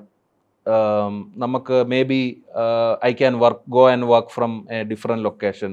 എനിക്ക് എൻ്റെ പേരൻസിൻ്റെ കൂടെ കൂടുതൽ സമയം സ്പെൻഡ് ചെയ്യാം, അല്ലെങ്കിൽ കുട്ടികളുടെ കൂടെ ഫാമിലിയുടെ കൂടെ കൂടുതൽ സമയം സ്പെൻഡ് ചെയ്യാം. വാട്ട് യു വാണ്ട് അത് പ്രയോറിറ്റി ചെയ്യാനായിട്ട് നിങ്ങളുടെ അതിപ്പം ചില ഓണ്ടർപ്രണേഴ്സിന് അത് കിട്ടാത്തവരും ഉണ്ട്. പക്ഷെ എൻ്റെ പോയിന്റ് ഓഫ് വ്യൂല് ഫ്രീഡം ദാൻ മണി എന്നുള്ളതാണ്. അത് തന്നെയാണ് എൻ്റെയും മേ ബി കേൾക്കുന്ന ആൾക്കാരെയും പലരും ഓപ്ഷൻസ്. ഗുഡ്. ഇതിൽ വേറെ പോയിന്റ് എന്ന് വെച്ച് കഴിഞ്ഞാൽ ഈ ഒരു ജേർണി ചെയ്യുമ്പോൾ ഒരു ഹെൽത്തി ആയിട്ട് ഇരിക്കണമല്ലോ. സോ അതിൽ ജ്യോതിസിന്റെ സ്റ്റോറി, വാട്സപ്പ് സ്റ്റോറി കാണാറുണ്ട് സ്ഥിരം. ഓട്ടം ഈ ജോഫിനും കുറച്ച് ഗ്യാങ് ഉണ്ടല്ലോ. അപ്പോൾ അവരെ പറ്റി പറയുകയാണെങ്കിൽ എങ്ങനെയാണ്? ഇപ്പോൾ എനിക്ക് തോന്നുന്നത് ഓണ്ടർപ്രണേഴ്സ് എല്ലാം ഈ ഫിറ്റ്നസ് അതിലേക്ക് കൂടുതലായി വരുന്നുണ്ട്. It's A good thing. And Kochi തന്നെ ലോട്ട് ഓഫ് മാരത്തൺസ് ഒക്കെ റൺ ചെയ്യുന്നുണ്ട്, ഒത്തിരി പാർട്ടിസിപ്പേഷൻ നടക്കുന്നുണ്ട്. അത് വളരെ പോസിറ്റീവായിട്ടുള്ളൊരു കാര്യമാണ്. എൻ്റെ സ്പോർട്സ് ചോദിച്ചു കഴിഞ്ഞാൽ ഞാൻ സ്കൂളിൽ പഠിക്കുമ്പോൾ സ്പോർട്സിലൊക്കെ ആക്റ്റീവ് ആയിരുന്നു. ഞാൻ സ്റ്റേറ്റ് ലെവൽ അത്ലറ്റിക്സിലൊക്കെ ആലപ്പി ഡിസ്ട്രിക്റ്റിനെ റെപ്രസെൻറ്റ് ചെയ്തിട്ടുണ്ട്. 110 meter ഹഡിൽസിൽ ഞാൻ സ്റ്റേറ്റിൽ പാർട്ടിസിപ്പേറ്റ് ചെയ്തിട്ടുണ്ട്, സ്കൂൾ മീറ്റ്. പക്ഷേ എനിക്ക് പ്രൈസ് കിട്ടിയിട്ടില്ല. ഞാൻ ഫിസിക്കലി വളരെ ആക്റ്റീവ് ആയിരുന്നു. ഞാൻ സ്വിമ്മിങ് ഒക്കെ വളരെ ഏർലി സ്റ്റേജിൽ എനിക്ക് തോന്നുന്നത് 4 or 5 years സ്വിമ്മിങ് ഒക്കെ പഠിച്ച് റിവറൊക്കെ ക്രോസ് ചെയ്യാൻ തുടങ്ങി. പക്ഷേ കോളേജിലൊക്കെ ചെന്ന് കഴിഞ്ഞിട്ട് ഇങ്ങനെ ക്രിക്കറ്റ് കളിക്കൊന്നുമല്ലാതെ ഒരു ഭയങ്കര ആക്റ്റീവ് ഇതൊന്നും ആയില്ല. പിന്നീട് ഓണ്ടർപ്രണർ ആയപ്പോൾ അറിയാമല്ലോ, ആദ്യ ഇനിഷ്യൽ സ്റ്റേജിലൊക്കെ നമ്മൾ ആദ്യത്തെ 5 years നമ്മൾ പട്ടിപ്പണിയാണ്. അപ്പം ജിമ്മോ ഇതൊന്നും ഇല്ല. അതെല്ലാം കഴിഞ്ഞ് എനിക്ക് തോന്നുന്നത് നെറ്റ്ഫ്ലിക്സിൻ്റെ അക്വിസിഷൻ കഴിഞ്ഞപ്പോൾ നമ്മൾ കുറച്ചുകൂടെ ഓർഗനൈസ്ഡ് ആയി. ഇപ്പം നെറ്റ്ഫ്ലിക്സിൻ്റെ അക്വിസിഷൻ കഴിഞ്ഞപ്പോൾ നെറ്റ്ഫ്ലിക്സ് ഭയങ്കര പ്രോസസ് ഡ്രിവൺ കമ്പനിയാണ്. എല്ലാത്തിനും പ്രോസസ്സ് ഉണ്ട്. ഇപ്പം ഞാൻ ഇവിടെ കൊച്ചി അസോസിയേറ്റ് ഡയറക്ടറാണ്. അപ്പോൾ എനിക്ക് ഒരു 500 രൂപയുടെ ഒരു കാര്യം അപ്രൂവ് ചെയ്യണമെങ്കിൽ തന്നെ, മറ്റേത് നമ്മൾ CEO ആണ്, ഓക്കെ അപ്രൂവ്ഡ് എന്ന് പറഞ്ഞാൽ മതി. ഇത് 500 രൂപ അപ്രൂവ് ചെയ്ത് കിട്ടണേ അതിൻ്റെതായ പോർട്ടലിൽ ഫിനാൻസിനെ ഇതെല്ലാം ചെയ്ത് ഈവൻ എൻ്റെ ഒരു റീഇംബേഴ്സ്മെന്റ് ചെയ്യണേ തന്നെ ഞാൻ അങ്ങനെയൊക്കെ ചെയ്യണം. അപ്പം എനിക്ക് ഞാൻ that's a very good thing. അതായത് കമ്പനി നമ്മൾ ഗ്രോ ചെയ്യുമ്പോൾ you have to define process, അല്ലെങ്കിൽ നമ്മുടെ കമ്പനി ഗ്രോ ചെയ്യില്ല, അല്ലെങ്കിൽ സിംഗിൾ മാൻ കമ്പനി ആയിട്ട് നിൽക്കും. അപ്പം അങ്ങനെ വന്നപ്പോൾ എനിക്ക് കുറച്ചുകൂടെ ടൈം അവൈലബിലിറ്റി ഉണ്ടായിരുന്നു. I have few meetings. ഞാൻ റിപ്പോർട്ട് ചെയ്യുന്നത് ഡയറക്ടർ US-ലാണ്. അപ്പോൾ എനിക്ക് couple of meetings in a വീക്കേ ഉള്ളൂ. എൻ്റെ കുറേ വർക്ക് നേരത്തെ ചെയ്തുകൊണ്ടിരുന്നൊക്കെ പല ഡിപ്പാർട്ട്മെന്റ്സിലോട്ട് പോയി. അപ്പോൾ അതൊന്നും ഞാൻ നോക്കേണ്ട കാര്യമില്ല. ഇപ്പം ഹയറിങ് HR ഒക്കെ എൻ്റയർലി HR ഡിപ്പാർട്ട്മെന്റ്. ഞാൻ ചിലപ്പം ഓഫീസിൽ പുതിയ 3 പേര് വന്ന് ഇരിക്കുമ്പോഴാണ് ഞാൻ കാണുന്നത്, ഓ നിങ്ങൾ ജോയിൻ ചെയ്തല്ലേ, നമ്മളത് അറിയുന്നില്ല. That is a process driven company. അപ്പോൾ അങ്ങനെ വന്നു കഴിഞ്ഞപ്പം ഒരു പ്രാവശ്യം എൻ്റെ friend Rineesh, he's a investor in Yellow. He's a film producer as well. 21 grams-ന്റെ ഒക്കെ പ്രൊഡ്യൂസറാണ്. അപ്പോൾ ഞാൻ പുള്ളിയുടെ കൂടെ ഒരു കൊച്ചി സ്പൈസ് കോസ്റ്റ് മാരത്തൺ ചുമ്മാ, അപ്പോൾ അന്ന് ഇങ്ങനെ ഒരു സംഭവം ഉണ്ടല്ലേ എന്നൊക്കെ പറഞ്ഞ് അവരുടെ കമ്പനിയിൽ നിന്ന് അവർ പോകുന്നു. അപ്പോൾ എന്നെയും വിളിച്ചു. അപ്പോൾ അവിടെ ചെന്നപ്പോൾ നമ്മളെന്തോ 5 കിലോമീറ്ററിന് എന്താണ്, അന്ന് എന്തോ 3 കിലോമീറ്റർ എന്തോ ഉണ്ട്, അന്ന് അതാ രജിസ്റ്റർ ചെയ്തേക്കുന്നത്. അപ്പം ഞാൻ ഈ 3 കിലോമീറ്റർ ഓടിയിട്ട് ഒരു വിധത്തിൽ ഭയങ്കരമായിട്ട് അണച്ച് ഒരു രക്ഷ. അപ്പം ഞാൻ നോക്കുമ്പോൾ ഈ പ്രായമുള്ള കുറേ ഏജ്ഡ് ആയിട്ടുള്ള ആളുകളൊക്കെ 21 കിലോമീറ്റർ 42 ഒക്കെ ഓടി ഇങ്ങനെ നടക്കുക. അപ്പം എനിക്ക് അവിടെ വെച്ച് എന്നെക്കുറിച്ച് ഓർത്ത് തന്നെ എനിക്ക് നാണക്കേട് തോന്നി. ചേട്ടാ ഇവരൊക്കെ ഇങ്ങനെ ഇരുന്ന് എനിക്കാണെങ്കിൽ ഒരു 3 കിലോമീറ്റർ ഓടിയിട്ട് തന്നെ എനിക്ക് എന്താ പറയുന്നത്, അത് വളരെ കഷ്ടപ്പെട്ടാണ് അത് തീർത്തത്. അപ്പോൾ അങ്ങനെ ഞാൻ പതിയെ ഈ ഒരു സോൾസ് ഓഫ് കൊച്ചി എന്ന് പറഞ്ഞ ഒരു റണ്ണിങ് ഗ്രൂപ്പ് ഉണ്ട്, അവരുടെ ഒരു ഗ്രൂപ്പിലൊക്കെ കയറി ഇവരൊക്കെ എന്താ ചെയ്യുന്നത് എന്താണെന്നൊക്കെ പറഞ്ഞ് ഇങ്ങനെ പതിയെ ഇതായി. എന്നിട്ട് രാവിലെ നമ്മുടെ ഇൻഫോ പാർക്ക് എക്സ്പ്രസ്വേയുടെ റോഡിൽ പതിയെ ചെറുതായിട്ട് ഓട്ടം സ്റ്റാർട്ട് ചെയ്തു. അപ്പം പിന്നെ എനിക്കൊരു ട്രെയിറ്റ് ഉണ്ട്, ഈ എൻ്റെ ഇൻട്രസ്റ്റ് സ്പാൻ വളരെ കുറവാണ്. പക്ഷെ ഒരു സാധനം ഇൻട്രസ്റ്റ് വന്നു കഴിഞ്ഞാൽ പിന്നെ അത് ഇപ്പം എൻ്റെ വൈഫ് എപ്പോഴും പറയും, എന്തെങ്കിലും ഒരു സാധനം തുടങ്ങിയാൽ പിന്നെ അതാണ്. അപ്പോൾ പക്ഷേ ആ ഇൻട്രസ്റ്റ് കുറച്ച് കഴിയുമ്പോൾ പോവുകയും ചെയ്യും, പിന്നെ വേറൊരു ഇൻട്രസ്റ്റ് വരും, പിന്നെ കുറച്ച് നാൾ അതിൻ്റെ പുറകെയായിരിക്കും. അപ്പോൾ അങ്ങനെ ഞാനങ്ങ് റണ്ണ് തുടങ്ങി. പിന്നെ എനിക്ക് ഇതൊരു ക്രൈസായി. അപ്പോൾ ഇന്ത്യയിൽ മെയിൻലി അപ്പോൾ അങ്ങനെ ഞാൻ ആദ്യം 5 കിലോമീറ്റർ 10 കിലോമീറ്റർ പിന്നെ ഡെയിലി 10 കിലോമീറ്റർ ഓടും. പിന്നെ ഇന്ത്യയിലെ മിക്കവാറും എല്ലാ മാരത്തൺസും ഹൈദരാബാദ്, ബാംഗ്ലൂര്, മണാലിയിൽ ടഫ്മാൻ എന്ന് പറഞ്ഞ ഒരു 50 കിലോമീറ്റർ മലയെക്കൂടെ ഓടുന്നത്, അത് ചെയ്തു. അപ്പോൾ അതെല്ലാം ചെയ്തപ്പോഴാണ് ഇങ്ങനെ ഒരു ട്രയത്തലോൺ എന്ന് പറഞ്ഞൊരു ഐറ്റം ഉണ്ട്, ഒരു അയൺമാൻ ട്രയത്തലോൺ. അപ്പം കൊച്ചിയിൽ എൻ്റെ ഒരു മെൻറ്ററുണ്ട് സോൾസ് ഓഫ് കൊച്ചിയിലെ, ജോബി പോൾ എന്ന് പറയും. പുള്ളി 3 times അയൺമാൻ, ഭയങ്കര ഫിറ്റ്നസ് ഇൻഫ്ലുവൻസറൊക്കെ. അപ്പം ഞാനിങ്ങനെ ജോബിയോട്, അപ്പോൾ എന്നോട് ഒരാൾ പറഞ്ഞു അയൺമാൻ, നമ്മുടെ ഒരു ഫ്രണ്ട് ഉണ്ട് ബിബിൻ. അപ്പോൾ ബിബിൻ പറഞ്ഞു, ജോസ് ഞങ്ങളുടെ പള്ളിയിൽ ഒരു ടീമുണ്ട്, പുള്ളി അയൺമാനാണ്. ഞാൻ വെച്ചാൽ അയൺമാനോ എന്താ, അത് മറ്റേ ഇംഗ്ലീഷ് സിനിമയിലെ എന്തോ സംഭവമല്ലേ. അപ്പോൾ അല്ലല്ല പുള്ളി ഇത് കടലിൽ 4 കിലോമീറ്റർ സ്വിം ചെയ്യണം, അത് കഴിഞ്ഞ് 150 കിലോമീറ്റർ സൈക്ലിംഗ്, അത് കഴിയുമ്പം ഒരു ഫുൾ മാരത്തൺ. ഞാൻ ഇതൊക്കെ ചെയ്തിട്ട് പുള്ളി ജീവനോടെ ഉണ്ടോ? അപ്പോൾ ഞങ്ങൾ കഴിഞ്ഞ ദിവസം പള്ളിയിൽ പുള്ളിക്ക് സ്വീകരണമൊക്കെ കൊടുത്തു. അപ്പോഴാണ് ഞാൻ പിന്നെ ഇതിനെക്കുറിച്ചെല്ലാം കുറേ റിസർച്ച് ചെയ്ത് തുടങ്ങി. അപ്പോൾ എനിക്ക് മനസ്സിലായി ഇത്. അപ്പോൾ അങ്ങനെ ഞാൻ ജോബിയെ പോയി കണ്ടു. അപ്പോൾ ജോബി പറഞ്ഞു, ഒരു 6 മാസം ട്രെയിനിങ് ഉണ്ടെങ്കിൽ അതൊക്കെ ചെയ്യാം, പക്ഷേ ഭയങ്കര ഡിസിപ്ലിൻ വേണം. അപ്പോൾ അങ്ങനെ ഞാൻ എൻ്റയർലി നമ്മുടെ പാർട്ടി ഡ്രിങ്കിങ് അങ്ങനെയുള്ള ഇതെല്ലാം ഒരു വർഷത്തേക്ക് അങ്ങ് സ്റ്റോപ്പ് ചെയ്തു. അല്ലാതെ നടക്കത്തില്ല. കാരണം എന്ന് വെച്ചാൽ നമുക്കിന്ന് വൈകിട്ട് പാർട്ടി ഉണ്ടെങ്കിൽ നാളെ രാവിലെ ഓട്ടവും വർക്കൗട്ടും 2 ദിവസത്തേക്ക് നടക്കത്തില്ല. അപ്പോൾ ഈ ഇങ്ങനെയുള്ള എൻഡറൻസ് സ്പോർട്സ് നമ്മൾ ചെയ്യണം, ഇത് കോൺസ്റ്റന്റ് ആയിട്ട് എവറി ഡേ ചെയ്യണം. നമ്മളിപ്പോൾ എൻ്റയർലി ഒരു 2 ആഴ്ച ബ്രേക്ക് എടുത്താൽ നമ്മുടെ എൻഡറൻസ് താഴോട്ട് പോകും. അപ്പം അങ്ങനെ ഞാൻ 2020 അയൺമാൻ ചെയ്യാനായിട്ട് ബാങ്കോക്കിൽ രജിസ്റ്റർ ചെയ്തു. അങ്ങനെ ഒരു 1 year പ്രിപ്പറേഷൻ ബാങ്കോക്കിൽ. അതെ 1 year preparation. Swimming, cycling, running 3 വേണം. അവിടുത്തെ റൂട്ടീൻ എങ്ങനെയായിരുന്നു? ഒരു ഡേ ടു ഡേ റൂട്ടീൻ പറയുകയാണെങ്കിൽ അത് 5 o'clock ആകുമ്പോൾ എഴുന്നേക്കും എല്ലാ ദിവസവും. 10 ആകുമ്പോൾ കിടക്കും. അന്ന് ഫ്രണ്ട്സൊക്കെ പാർട്ടി എന്നൊക്കെ വിളിയും പോകത്തില്ല. അപ്പം എൻ്റെ ഡ്രിങ്കിങ് ഒന്നും ഇല്ല. 10 മണിയാകുമ്പോൾ കിടക്കും, 5 മണിയാകുമ്പോൾ എഴുന്നേക്കും, 5:15 ആകുമ്പം റൺ തുടങ്ങും. ചില ദിവസങ്ങളിൽ നമ്മുടെ ആലുവ പെരിയാറിൽ സ്വിം ചെയ്യാൻ പോകും. പിന്നെ റെക്ക ക്ലബിൽ സ്വിം ചെയ്യും. സാറ്റർഡേ സൺഡേ 3 ദിവസം സൈക്കിൾ ചെയ്യും. അപ്പം അതിൻ്റെ കോച്ചിങ് റുട്ടീനൊക്കെ നമുക്ക് ഓൺലൈൻ കിട്ടും. അപ്പം അങ്ങനെ പിന്നെ ന്യൂട്രീഷൻ നോക്കണം. അപ്പോൾ ഞാനിപ്പോൾ ഇരിക്കുന്നതിൻ്റെ പകുതിയേ ഉള്ളായിരുന്നു അന്ന് ഞാൻ അയൺമാനൊക്കെ എടുക്കുന്ന സമയത്ത്. എനിക്കത് ഓർമ്മയുണ്ട്, വന്ന് ലിങ്ക്ഡിനിലൊക്കെ പോസ്റ്റ് ഇടാറുണ്ട്. അതെ. അപ്പം അങ്ങനെ അത് നമുക്ക് ജനറലി എനിക്ക് തോന്നുന്നത്, നമുക്ക് ബിസിനസ്സുകാർക്ക് ഇങ്ങനെയുള്ള കാര്യങ്ങൾ നമ്മൾ ട്രൈ ചെയ്യുമ്പോൾ നമുക്ക് കുറച്ചുകൂടെ ഇതൊക്കെ നമുക്ക് അച്ചീവ് ചെയ്യാമെന്ന് തോന്നുന്നു. കാരണം മറ്റേ 3 കിലോമീറ്റർ ഓടിയപ്പം വളരെ അണച്ച് വളരെ കഷ്ടപ്പെട്ട് തീർത്ത ഞാൻ എനിക്ക് ഫൈനലി ഇത് ചെയ്ത് കഴിഞ്ഞപ്പോൾ എനിക്ക് മനസ്സിലായി ഇതെല്ലാം practice, you have to do you know, നമ്മൾ റിയലി മണ്ണിലിറങ്ങി ചെളി പറ്റണം, എന്നാലേ ഇതെല്ലാം പഠിക്കത്തുള്ളൂ എന്നുള്ളതാണ്. അത് ബിസിനസ് ഓർ സംതിങ് ഡിഫറെൻറ്റ്, അത് ഒരു ലൈഫ് ഫാക്റ്റാണ്. നമ്മളെല്ലാം ട്രൈ ഔട്ട് ചെയ്യണം. കുറേ കാര്യങ്ങളൊന്നും സ്ലോലി നമ്മൾ ലേൺ ചെയ്യത്തുള്ളൂ. പക്ഷേ നമ്മൾ ട്രൈ ഔട്ട് ചെയ്തുകൊണ്ടിരുന്നു കഴിഞ്ഞാൽ നമുക്കത് ചെയ്യാൻ പറ്റും എന്നുള്ളതാണ്. ഈ കൺസിസ്റ്റൻസി എങ്ങനെ വരുന്നത്? കൺസിസ്റ്റൻസി ആണല്ലോ മെയിൻ തിങ്. അപ്പോൾ അതെങ്ങനെ, ലെറ്റ്സ് സേ ഒരു ദിവസം ബ്രേക്ക് വന്നു, അപ്പോൾ അതെങ്ങനെ വീണ്ടും കാച്ചപ്പ് ചെയ്യും? ഞാൻ ശരിക്കും അങ്ങനെ ഭയങ്കര ഡിസിപ്ലിൻഡ് ഒരു പേഴ്സൺ ഒന്നുമില്ല. അങ്ങനെ എല്ലാം രാവിലെ എഴുന്നേക്കും. ഞാൻ കൂടുതലും നൈറ്റ് ആണ് എൻ്റെ ഏറ്റവും പ്രൊഡക്റ്റീവ് ടൈം എന്നൊക്കെ പറയുന്നത്. ഒരു 11 മണി കഴിഞ്ഞ് 1 മണി 2 മണി വരെയൊക്കെ ഇരിക്കും. അങ്ങനെയാണ് ഞാൻ കൂടുതലും. പക്ഷേ ഇത് ചെയ്യണമെങ്കിൽ നമ്മൾ കുറച്ചുകൂടെ ഡിസിപ്ലിൻഡ് ആവണം. നമ്മുടെ ന്യൂട്രീഷൻ നോക്കണം. പിന്നെ ഈ ഓട്ടോ ഒക്കെ ഒരു 7 മണി 8 മണിക്ക് മുമ്പ് തീർത്തില്ലേ നമുക്ക് റോഡിൽ ഇറങ്ങാൻ പറ്റില്ല. അപ്പോൾ അതുകൊണ്ടാണ് മോർണിംഗ് നടക്കുന്നത്. വൈകിട്ടൊന്നും ഓടാൻ നമുക്ക് പറ്റില്ല. അപ്പം അത് എന്താ പറയുന്നത്, ആ ഡിസിപ്ലിൻ എന്താ പറയുന്നത്, നമുക്ക് വളരെ കോൺഫിഡൻസ് തരും. അപ്പം അങ്ങനെ 2020 അത് ചെയ്തു. ഇപ്പം ഞാൻ ഒക്കേഷണലി റൺ ചെയ്യുന്നുണ്ട്, പക്ഷേ അത്ര ഇൻറ്റൻസീവ് അല്ല. പക്ഷേ ഇപ്പം എനിക്ക് കൂടുതലും എൻ്റെ ഇൻട്രസ്റ്റ് വാട്ടർ, ഞാൻ സ്റ്റാൻഡപ്പ് പാഡലിംഗ് ചെയ്യുന്നുണ്ട്. അപ്പോൾ റീസെൻ്റ്ലി ഞാൻ ഒരു ചാലിയാർ റിവർ ചലഞ്ച് അറ്റൻഡ് ചെയ്തായിരുന്നു. 68 കിലോമീറ്റേഴ്സ് തുഴയിൽ ഫ്രം നിലമ്പൂർ ടു കോഴിക്കോട്. ഈ മാത്യു ഉണ്ടായിരുന്നത് അല്ല, മാത്യു ഇല്ലല്ലേ? മത്യുവിനെ എനിക്കല്ല. അപ്പം ഇപ്പൊ എൻ്റെ കുറച്ചുകൂടെ ഇൻട്രസ്റ്റ് ബോട്ടിങ്. എനിക്ക് ഒരു 2 ബോട്ടുണ്ട്. അപ്പൊ എൻ്റെ ഇൻട്രസ്റ്റുകൾ ഇങ്ങനെ ഇടയ്ക്കിടയ്ക്ക് മാറും. പക്ഷെ ഞാൻ ഇൻട്രസ്റ്റ് തുടങ്ങിയാൽ പിന്നെ അതാണ് അതിലെ ഇങ്ങനെ റിസർച്ച് ചെയ്ത് ഇപ്പൊ എനിക്ക് ഐ ബോട്ട് 2 ബോട്ട്സ്. പിന്നെ സ്റ്റാൻഡപ്പ് പാഡലിംഗ് ഉണ്ട്. അപ്പൊ സ്റ്റാൻഡപ്പ് പാഡലിംഗ് വളരെ റിലാക്സിങ് ഒരു സ്പോർട്സ് ആണ്. നമ്മൾ ലോകം റോഡിന്റെയും കരയുടെയൊക്കെ മുകളിൽ കൂടെ അല്ലേ കണ്ടിട്ടുള്ളൂ. നമ്മൾ റിവറിന്റെ സൈഡിൽ കൂടെ ഉള്ള ലോകം അതൊരു ഡിഫറെന്റ് ലോകമാണ്. So you should try it. Definitely നമുക്ക് KPH എക്സ്പീരിയൻസസ് കവർ ചെയ്യാം. Okay, perfect. അപ്പോൾ ഒരു 3 pillars ഓഫ് ലൈഫ്, അതായത് ഹെൽത്ത്, വെൽത്ത്, റിലേഷൻഷിപ്സ്, ഇത് 3ആണല്ലോ ഒരു ആളുടെ ലൈഫിലുള്ളത്.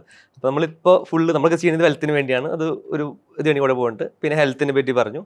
What about relationships? It can be with your parents, it can with your wife, kids. ആ ഒരു പാർട്ട് ഓഫ് ഇതിൽ എങ്ങനെയാണ് as you run this journey? എൻ്റെ പേരൻസ് എൻ്റെ നാട്ടിൽ തന്നെ ഉണ്ട്. അവർ എൻ്റെ സിബ്ലിങ്സ് ഒന്നും അവരൊക്കെ എബ്രോഡാണ്. Brother ഓസ്ട്രേലിയയിലും sister UK-യിലുമാണ്. എൻ്റെ മാരേജ് 2009 അപ്പം ആ സമയം എന്ന് വെച്ചാൽ ഞാൻ ഏകദേശം കമ്പനി ഇങ്ങനെ ആസ് എ സ്റ്റാർട്ടപ്പ്, അതായത് വൺ ഇയറിൽ, ഇപ്പോൾ ഫെലിക്സിന് അറിയാമല്ലോ, നമ്മളൊരു സ്റ്റാർട്ടപ്പ് ഫൗണ്ടർ ആദ്യത്തെ 3 വർഷം എന്തായിരിക്കും നമ്മുടെ അവസ്ഥയെന്ന്. അപ്പോൾ എൻ്റെ വൈഫ് ആക്ച്വലി കോളേജ് പ്രൊഫസറാണ്. She's A PhD in physics. She's A UGC professor in morning star college Angamaly. അപ്പം വൈഫ് ഒരു പുള്ളിക്കാരിക്ക് ടീച്ചിങ് ഇഷ്ടപ്പെടുന്ന, ടീച്ചിങ് മതി. പുള്ളിക്കാരി എൻജിനീയറിങ് കിട്ടിയിട്ടും പുള്ളി ടീച്ചിങ് എടുത്ത് അങ്ങനെ വന്ന ആളാണ്. അപ്പം വരുമ്പോൾ നമ്മൾ സാധാരണ കല്യാണമൊക്കെ കഴിഞ്ഞ് വരുമ്പം ആദ്യത്തെ കുറേ നാൾ ഫ്രീ ആയിട്ട് അവരുടെയൊക്കെ എക്സ്പെക്റ്റേഷൻ അതായിരിക്കുമല്ലോ.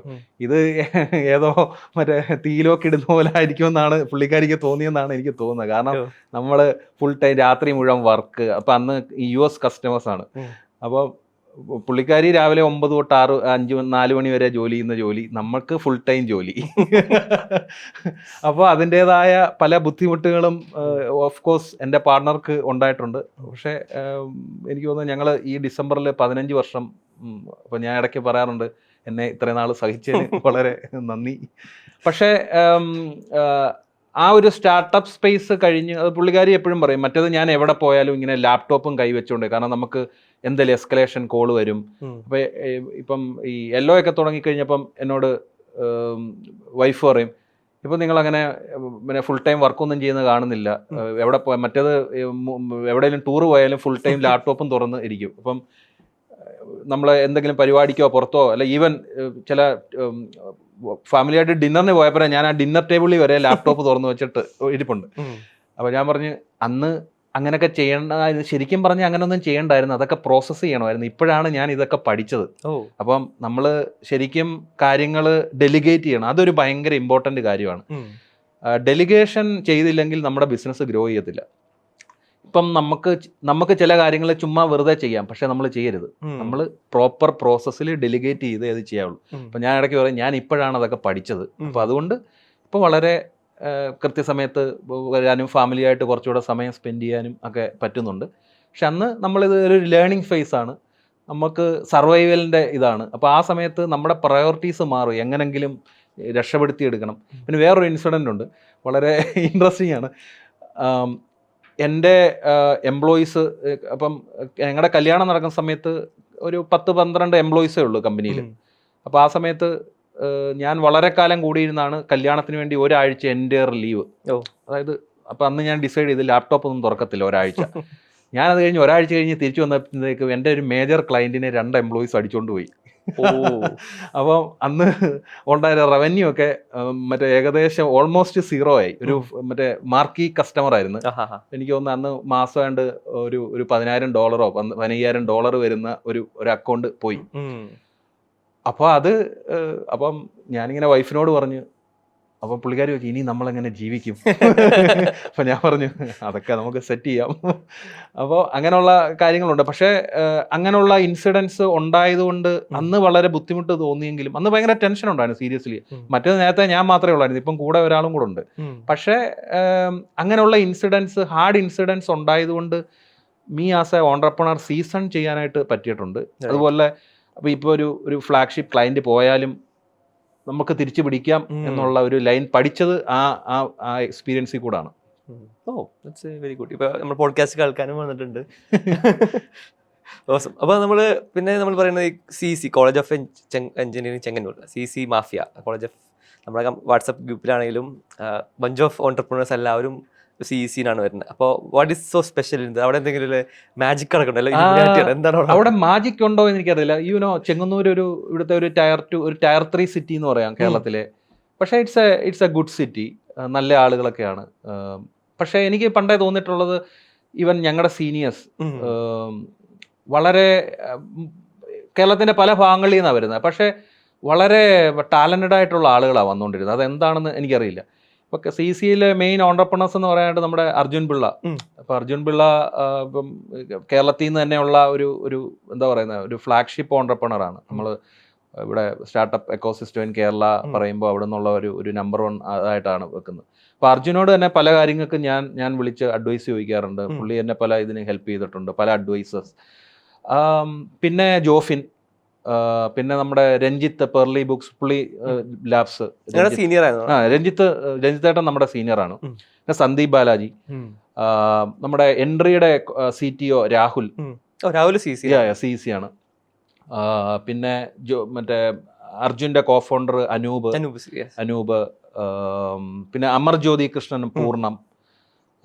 പിന്നെ എൻ്റെ ക്ലാസ്മേറ്റ് ഉണ്ട്, റൂബി 7 സ്റ്റുഡിയോസ് എന്ന് പറഞ്ഞ് ഹരീഷ് ആക്ച്വലി എൻ്റെ ക്ലാസ്മേറ്റ് ആണ് CEC-യിലെ. അവർ ഗെയിം ഡെവലപ്മെന്റ് കമ്പനിയാണ്. They sold it to a casino Las Vegas. So now they are again doing. അപ്പോൾ അങ്ങനെ CEC-ക്ക് എവിടോ ഒരു ഓൺട്രപ്രണർ എന്താ പറയുന്നത്, ഒരു കിക്കുണ്ട്.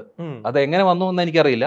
പക്ഷേ നമ്മുടെ എക്കോസിസ്റ്റത്തിൽ എല്ലാവരും വളരെ ഹെൽപ്ഫുള്ളാണ്. ഞങ്ങൾക്ക് എപ്പോഴും അങ്ങോട്ടും ഇങ്ങോട്ടും വിളിക്കാം, വളരെ ഹെൽപ്ഫുള്ളാണ്. അപ്പോൾ അത് ഒത്തിരി നമ്മളെ ഹെൽപ്പ് ചെയ്തിട്ടുണ്ട്. അലുമിനി കണക്ഷൻ ആണോ? എനിക്ക് ഡെഫിനറ്റ്ലി ഞങ്ങളുടെ അലൂമിനി വളരെ സ്ട്രോങ് ആണ്. അപ്പോൾ അലൂമിനി നമ്മുടെ ഞങ്ങളൊക്കെ കോളേജിൽ പോയി സംസാരിച്ചിട്ടുണ്ട് പിള്ളേരെ. അപ്പോൾ നമ്മുടെ അരുണാനന്ദൊക്കെ CC ആണ്, KPH മെമ്പർ അരുണാനന്ദ്. അതെ. അപ്പം കോളേജ് എന്നെ എൻ്റെ ഓൺട്രപ്രണർ ആക്കിയതിൽ കോളേജ്, ഞാൻ എൻ്റെ ഓൺട്രപ്രണർ ജേണി തുടങ്ങി തന്നെ കോളേജിലാണല്ലോ. അപ്പം എന്നെ കോളേജിൽ എന്നെ മുതലാളി എന്നാണ് വിളിച്ചുകൊണ്ടിരുന്നത്. അതുപോലെ ഈ കോളേജിലെ ആർട്സ് വേറെ എന്തെങ്കിലും പരിപാടിക്കൊക്കെ മെയിൻ സംഭാവന ഞാനായിരുന്നു കൊടുക്കേണ്ടത്. അതെ. ഇടയ്ക്ക് ഏതോ ആർട്സ് ഫെസ്റ്റിവലിന് മറ്റേ ബാനർ ഉണ്ടായിരുന്നു, സ്പോൺസേർഡ് ബൈ മുതലാളി. അപ്പം ഇവരെൻ്റെ അടുത്ത് വന്ന് നേരെ പൈസ വയ്ക്കും, കാരണം ഇവർക്ക് സെല് ചെയ്തിട്ടാണല്ലോ ഞാൻ പൈസ ഉണ്ടാക്കുന്നത്. അപ്പോൾ അത് ഇപ്പോഴും ഓർക്കുമ്പോൾ me as A entrepreneur shape ചെയ്യുന്നതിൽ CEC പങ്കുവഹിച്ചിട്ടുണ്ട്. അങ്ങനെ അലുമിനീസ് ആണ് എനിക്കും തോന്നിയിട്ടുള്ളത്. ഇപ്പോൾ ഈവൻ നമ്മൾ ലാസ്റ്റ് ആയാലും LBS-നെ പറ്റി പറഞ്ഞു, പിന്നെ മോഡലേജിങ് കോളേജ്, അങ്ങനത്തെ 2-3 കോളേജിലൊക്കെ കോമൺ ആയി നോക്കുമ്പോൾ ഒന്ന് അലുമിനീസ് ഭയങ്കര സ്ട്രോങ് ആണ്. ഈവൻ അലുമിനീസ് ആണെങ്കിലും ഫസ്റ്റ് ആൻഡ് പെട്ടെന്ന് റീച്ചബിൾ ആണ്. ലിങ്ക്ഡിനിൽ ജസ്റ്റ് മെസ്സേജ് അയച്ചു കഴിഞ്ഞാൽ ആൾക്കാരെല്ലാവരും ഹെൽപ്പിംഗ് ആണ്. അപ്പോൾ ആ ഒരു കൾച്ചർ എലമെന്റ് പല കോളേജിലും ചെയ്യാൻ പറ്റുകയാണെങ്കിൽ we could see more difference. അതാണ് എനിക്ക് തോന്നിയിട്ടുള്ളത്. അതായത് ജ്യോതിസ് KPH കമ്മ്യൂണിറ്റിയിലുണ്ട്, വാട്സപ്പ് ഗ്രൂപ്പിലുണ്ട്, ഈവൻ മീറ്റപ്സിൽ ലാസ്റ്റ് മീറ്റപ്പിൽ വന്നിട്ടുണ്ട്, കഴിഞ്ഞ നെക്സ്റ്റ് മീറ്റപ്പ് ഈ സൺഡേ വരുന്നുണ്ട്. അപ്പോൾ ഇതിനെ പറ്റി ഒരു ഓവറോൾ ഇത് എന്താണ്? ഞാൻ ഇന്നലെ സ്റ്റാർട്ടപ്പ് മിഷന്റെ CEO അനൂപിനെ ഒരു കണ്ടായിരുന്നു. അപ്പോൾ ഞാൻ KPH മാഫിയയുടെ കാര്യം പറഞ്ഞു. അപ്പോൾ ഞാൻ പറഞ്ഞു ലുക്ക്, ഇങ്ങനെയുള്ള ഇനിഷ്യേറ്റീവ്സ് ഭയങ്കരമായിട്ട് നമുക്കിവിടെ ഹെൽപ്പ് ചെയ്യുന്നുണ്ട്. ഇറ്റ്സ് എ സ്മോൾ ഗ്രൂപ്പ്, പക്ഷേ ഓൾ ഓവർ US-ലുള്ളവരുണ്ട്, യൂറോപ്പിലുള്ളവരുണ്ട്, ബാംഗ്ലൂരുള്ളവരുണ്ട്. ഇവരുടെ എല്ലാം പെർസ്പെക്റ്റീവ് നമുക്ക് ഇവിടെ ഞങ്ങളുടെ ആ ഗ്രൂപ്പിൽ ഞങ്ങൾക്ക് കിട്ടുമെന്ന് പറഞ്ഞു. അപ്പോൾ ഞാൻ നമ്മുടെ അർജുൻ്റെ കാര്യമൊക്കെ പറഞ്ഞു, സോക്കോ. അങ്ങനെയാണ് ഇത് തുടങ്ങിയത്. എന്തോ ഒരു ആപ്പിൻ്റെ കാര്യം പറഞ്ഞപ്പോൾ ഞാൻ സോക്കോ, അപ്പം എനിക്ക് അനൂപിനെ അറിയില്ലായിരുന്നു. അപ്പം ഞാൻ അർജുൻ്റെ കാര്യം പറഞ്ഞു. ഞാൻ പറഞ്ഞു അർജുൻ്റെ പല ആർട്ടിക്കിൾസും ഇൻസൈറ്റ്സ് ഒക്കെ ഭയങ്കര ഹെൽപ്ഫുള്ളാണ്. അപ്പോൾ അത് അങ്ങനെ ഒരു ഗ്രൂപ്പ് ഉണ്ട്. അപ്പം ചോദിച്ചോ അങ്ങനെ ഗ്രൂപ്പ് ഉണ്ടോ?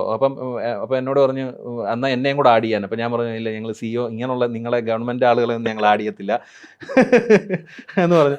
അപ്പം ഫെലിക്സിനെ അറിയാം. അപ്പം ഞാൻ പറഞ്ഞു ഫെലിക്സ് ആണ് അത് ഇനിഷ്യേറ്റ് ചെയ്തത്, പക്ഷേ വെരി ഗുഡ് ഇനിഷ്യേറ്റീവ്.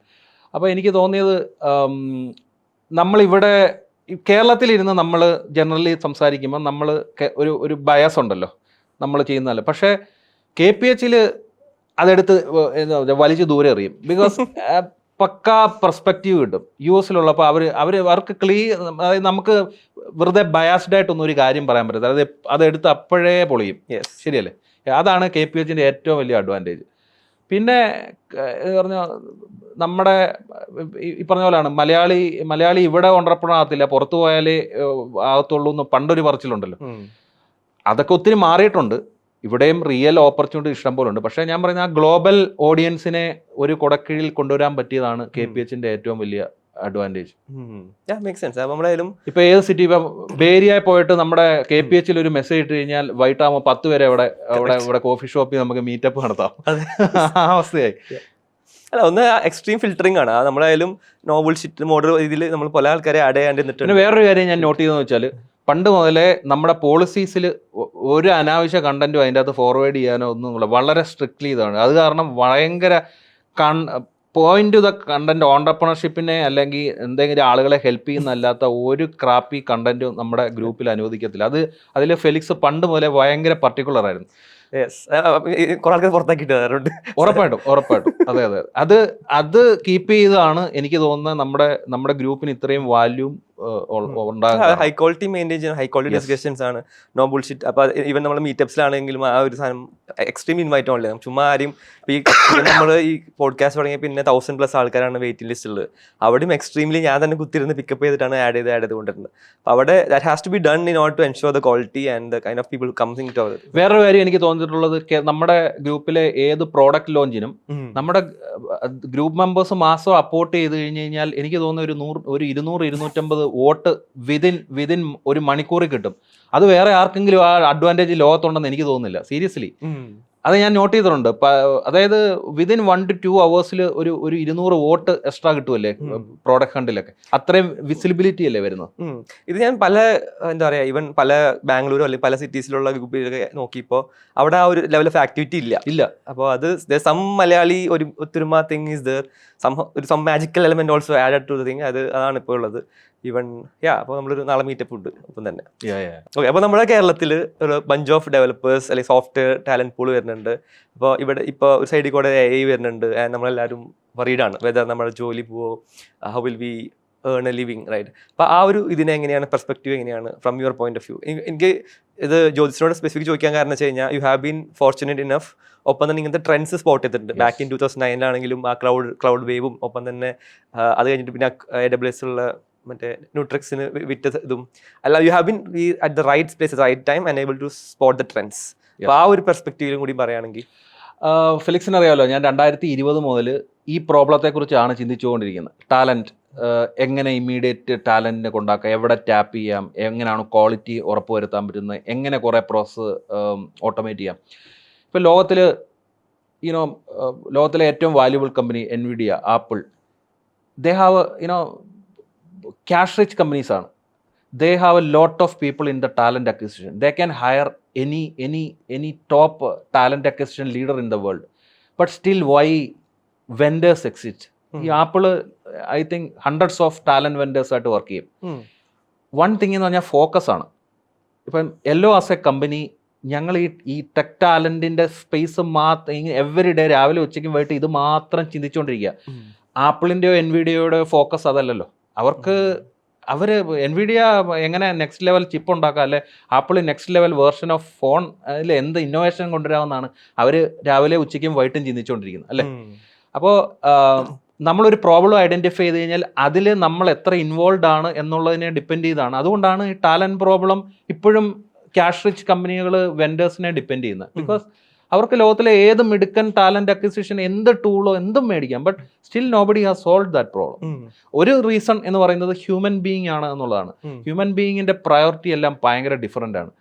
ഫെലിക്സിന് ചിലപ്പോൾ ഹൈ പാക്കേജ് ജോബ് ആയിരിക്കും വേണ്ടത്, വേറൊരാൾക്ക് ഹൈ ബ്രാൻഡ് കമ്പനിയാണ് വേണ്ടത്, വേറൊരാൾക്ക് ഫ്ലെക്സിബിലിറ്റി ആണ് വേണ്ടത്. ഓട്ടോമേറ്റ് ചെയ്യാനായിട്ട് ലിമിറ്റേഷൻസ് ഉണ്ട്. But still there are lot of opportunities in the tech. And coming to the question, what would be the future of you know, നമ്മൾ നോട്ടീസ് ചെയ്താലും ഇല്ലെങ്കിലും അല്ലെങ്കിൽ അഡ്മിറ്റ് ചെയ്താലും ഇല്ലെങ്കിലും കുറേ ജോബ്സ് AI എടുത്തുകൊണ്ടിരിക്കുകയാണ്, even in software and high tech jobs. പക്ഷേ job മാർക്കറ്റിൽ ഓപ്പർച്യൂണിറ്റി കുറയുമോ എന്ന് ചോദിച്ചു കഴിഞ്ഞാൽ ഇല്ല എന്നുള്ളതാണ് എൻ്റെ ഒരു jobs will be different. You have to do different. For example സെയിൽസിൽ തന്നെ നമ്മൾ നേരത്തെ SDR, account executive, account manager ആ ലെവലിൽ പോകും. ഇനി എനിക്ക് തോന്നുന്നത് GTM അഡ്വൈസർ അല്ലെങ്കിൽ GTM പ്ലേ ആ ഒരു ലൈൻ, അതായത് someone who is doing marketing, sales and account management together using tools. You can buy some excellent tools and reduce your workforce to 5 members from one smart chap madi with a bunch of tools that gives powers to him. അത് 5 jobs ഒന്നായിട്ട് കുറയ്ക്കും. അത് ആ reality എല്ലാവരും മനസ്സിലാക്കണം. Software ഇപ്പം Google CEO Sundar പിച്ചെ തന്നെ പറഞ്ഞു, അവരുടെ 25% കോഡ് AI ആണ് ജനറേറ്റ് ചെയ്യുന്നത്. എനിവേ അപ്പോൾ ഡെവലപ്പേഴ്സിൻ്റെ എത്ര ജോബ് അത് കട്ട് ചെയ്തിട്ടുണ്ടെന്ന് നോർമൽ കോമൺ സെൻസ് കൊണ്ട് നമുക്ക് ഊഹിക്കാമല്ലോ. പക്ഷേ that will create some other jobs. ഇപ്പോൾ AI ബിൽഡ് ചെയ്യുന്നുണ്ടെങ്കിൽ AI 10,000 പേരെ എംപ്ലോയ് ചെയ്യുന്നുണ്ട്. You got it. So jobs will be different. പക്ഷേ നമ്മൾ അപ്ഡേറ്റ് ചെയ്തേ പറ്റൂ. അപ്ഡേറ്റ് ചെയ്യാത്തൊരു someone with AI will replace you. പിന്നെ കേരളത്തിലെ IT പൂൾ, യുനോ, മലയാളികൾ സാൻ ഫ്രാൻസിസ്കോ ബേ ഏരിയയിൽ നമ്മൾ ചായക്കടയിൽ പോയിരുന്നാലും അവിടെ ഇഷ്ടം പോലെ മലയാളി ടോപ്പ് ക്ലാസ് കമ്പനികളിലെല്ലാം മലയാളി ഡെവലപ്പേഴ്സ് ഉണ്ട്. എനിക്ക് തോന്നിയത് ഒരു കാര്യം എന്ന് വെച്ചാൽ നമ്മൾ വളരെ ഏർലി അഡാപ്റ്റർ ആയിരുന്നു. പക്ഷേ ഇപ്പം ഹൈദരാബാദിൻ്റെയോ ബാംഗ്ലൂരിൻ്റെയോ പൂനെയുടെയോ ആ ലെവലിൽ സ്കെയിൽ ചെയ്യാൻ നമുക്ക് പറ്റിയില്ല. അതിൻ്റെ ഒരു റീസൺ എന്ന് പറഞ്ഞാൽ അന്ന് ആ സമയത്ത് നമുക്ക് ഇനഫ് ഇൻസ്റ്റിറ്റ്യൂഷൻസ്, എഞ്ചിനീയറിംഗ് കോളേജസ് അന്നില്ലായിരുന്നു. ഇന്ന് ഇഷ്ടം പോലെ ഉണ്ട്, പക്ഷെ പഠിക്കാൻ ആളില്ല. നമ്മൾ ഒരു മിസ്റ്റേക്ക് നമ്മൾ പറ്റിയത് ഒരു 10-15-20 ഇയേഴ്സിന് മുമ്പ് ഈ സെയിം എഞ്ചിനീയറിംഗ് കോളേജസ് ഇവിടെ ഉണ്ടായിരുന്നെങ്കിൽ എത്രയോ, ഇപ്പം എൻ്റെയൊക്കെ ബാച്ചിൽ എൻ്റെ കൂടെ ഒക്കെ പഠിച്ച വളരെ കഴിവുള്ള പിള്ളേർ എഞ്ചിനീയറിംഗ് അന്ന് ആകെ 3000 സീറ്റിലെ അഡ്മിഷൻ കിട്ടത്തുള്ളൂ. എത്രയോ കഴിവുള്ളവർക്ക് ഒരു എഞ്ചിനീയറിംഗിന് ഒരു സീറ്റ് കിട്ടാതെ പോയിട്ടുണ്ട്. പക്ഷെ ഇപ്പം സീറ്റ് ഇഷ്ടം പോലെ ഉണ്ട്. ഇപ്പം പക്ഷേ പഠിക്കാൻ പകുതി പിള്ളേർ പോലും ഇല്ല. അപ്പോൾ എനിക്ക് തോന്നിയത് കാര്യമെന്ന് വെച്ചാൽ കേരളം കുറച്ചുകൂടി എഡ്യൂക്കേഷണൽ സ്റ്റാൻഡേർഡ്സ്, നല്ല കോളേജസ് മെച്ചപ്പെടുത്തണം. പിന്നെ പിള്ളേർ ഇവിടെ നിൽക്കണേ, അതിനുള്ള ഒരു വൈബ്, അമ്യൂണിറ്റീസ് ഒക്കെ ഇവിടെ വേണം. ഇപ്പം ഇവിടെ പഠിച്ചിട്ട് പോകുന്ന ആരും പറയുന്നത് എനിക്ക് ബാംഗ്ലൂർ ജോലി മതി എന്നുള്ളതാണ്. പക്ഷേ ഇപ്പം ഇൻഫോ പാർക്ക് എടുത്താലും ടെക്നോ പാർക്ക് എടുത്താലും ഇത്രയും ആളുകൾ ഒരുമിച്ച് വർക്ക് ചെയ്യുന്ന ഒരു എക്കോ സിസ്റ്റം എനിക്ക് തോന്നുന്ന കേരളത്തിൽ നമ്മൾ ബിൽഡ് ചെയ്ത, ഇപ്പം ബാംഗ്ലൂരൊക്കെ IT ഒക്കെ ഭയങ്കര ഡിസ്ട്രിബ്യൂട്ടഡ് അല്ലേ. അതായത് അവിടെ ഇപ്പോൾ HSRL ഉണ്ട്, അപ്പുറത്തെ സൈഡിൽ എവിടെ എല്ലായിടത്തും ഉണ്ട്. പക്ഷേ കുറച്ചുകൂടെ ഒരു സെൻട്രലൈസ്ഡ് ആയിട്ട് ഒരു ആളുകൾക്കെല്ലാം കൂടെ ഒരുമിച്ച് വർക്ക് ചെയ്യാൻ പറ്റുന്ന ഒരു ഇത് കേരളത്തിൽ ഇപ്പോഴും ഉണ്ട്. ഉറപ്പായിട്ടും കേരളത്തിൽ ഈ ഓപ്പർച്യൂണിറ്റീസ് കൂടും. മോർ ആൻഡ് മോർ കമ്പനീസ് വരുന്നുണ്ട്. റീസെൻ്റ്ലി HCL ഇൻഫോ പാർക്കിൽ അവരുടെ വലിയ ഓഫീസൊക്കെ സ്റ്റാർട്ട് ചെയ്തു. പക്ഷേ നമ്മൾ കുറച്ചുകൂടെ നമ്മുടെ എഡ്യൂക്കേഷണൽ സ്റ്റാൻഡേർഡ്സ് കൂട്ടണം, അപ്സ്കില്ല് ചെയ്യണം. ജനറലി ഞാൻ യെല്ലോ ആസ് എ ബിസിനസ് നമ്മൾ കണ്ട ഒരു കാര്യം എന്ന് വെച്ചാൽ മലയാളീസിന് പെർമനൻറ്റ് ജോബ്സ് മാത്രം മതി. they are not coming for contract jobs. അതിലും കൂടുതലും നോർത്ത് ഇന്ത്യൻ ആണ് and they are making money. ഇപ്പം അങ്ങനെയുള്ള ഷോർട്ട് ടൈം ജോബ്സ്, കോൺട്രാക്ട് ജോബ്സിൽ വർക്ക് ചെയ്യുമ്പോൾ ഉള്ള അഡ്വാൻറ്റേജ് എന്താണെന്ന് വെച്ചാൽ, ഒന്ന് if you want to crack Google, you have to attend 7 rounds of interview and it's very hard to get. Full time job ആയിട്ട് ഗൂഗിളിൽ വർക്ക് ചെയ്യാം. പക്ഷേ using a vendor like Yellow, you can get into Google projectൽ 2 interview clear ചെയ്ത് കഴിഞ്ഞാൽ you can get as a contractor. Same the case of Amazon or OpenAI. അവരുടെ permanent employee ആയിട്ട് കയറണമെങ്കിൽ അവർ മുഴുവൻ ആലോചിച്ചേ അവരെടുക്കത്തുള്ളൂ.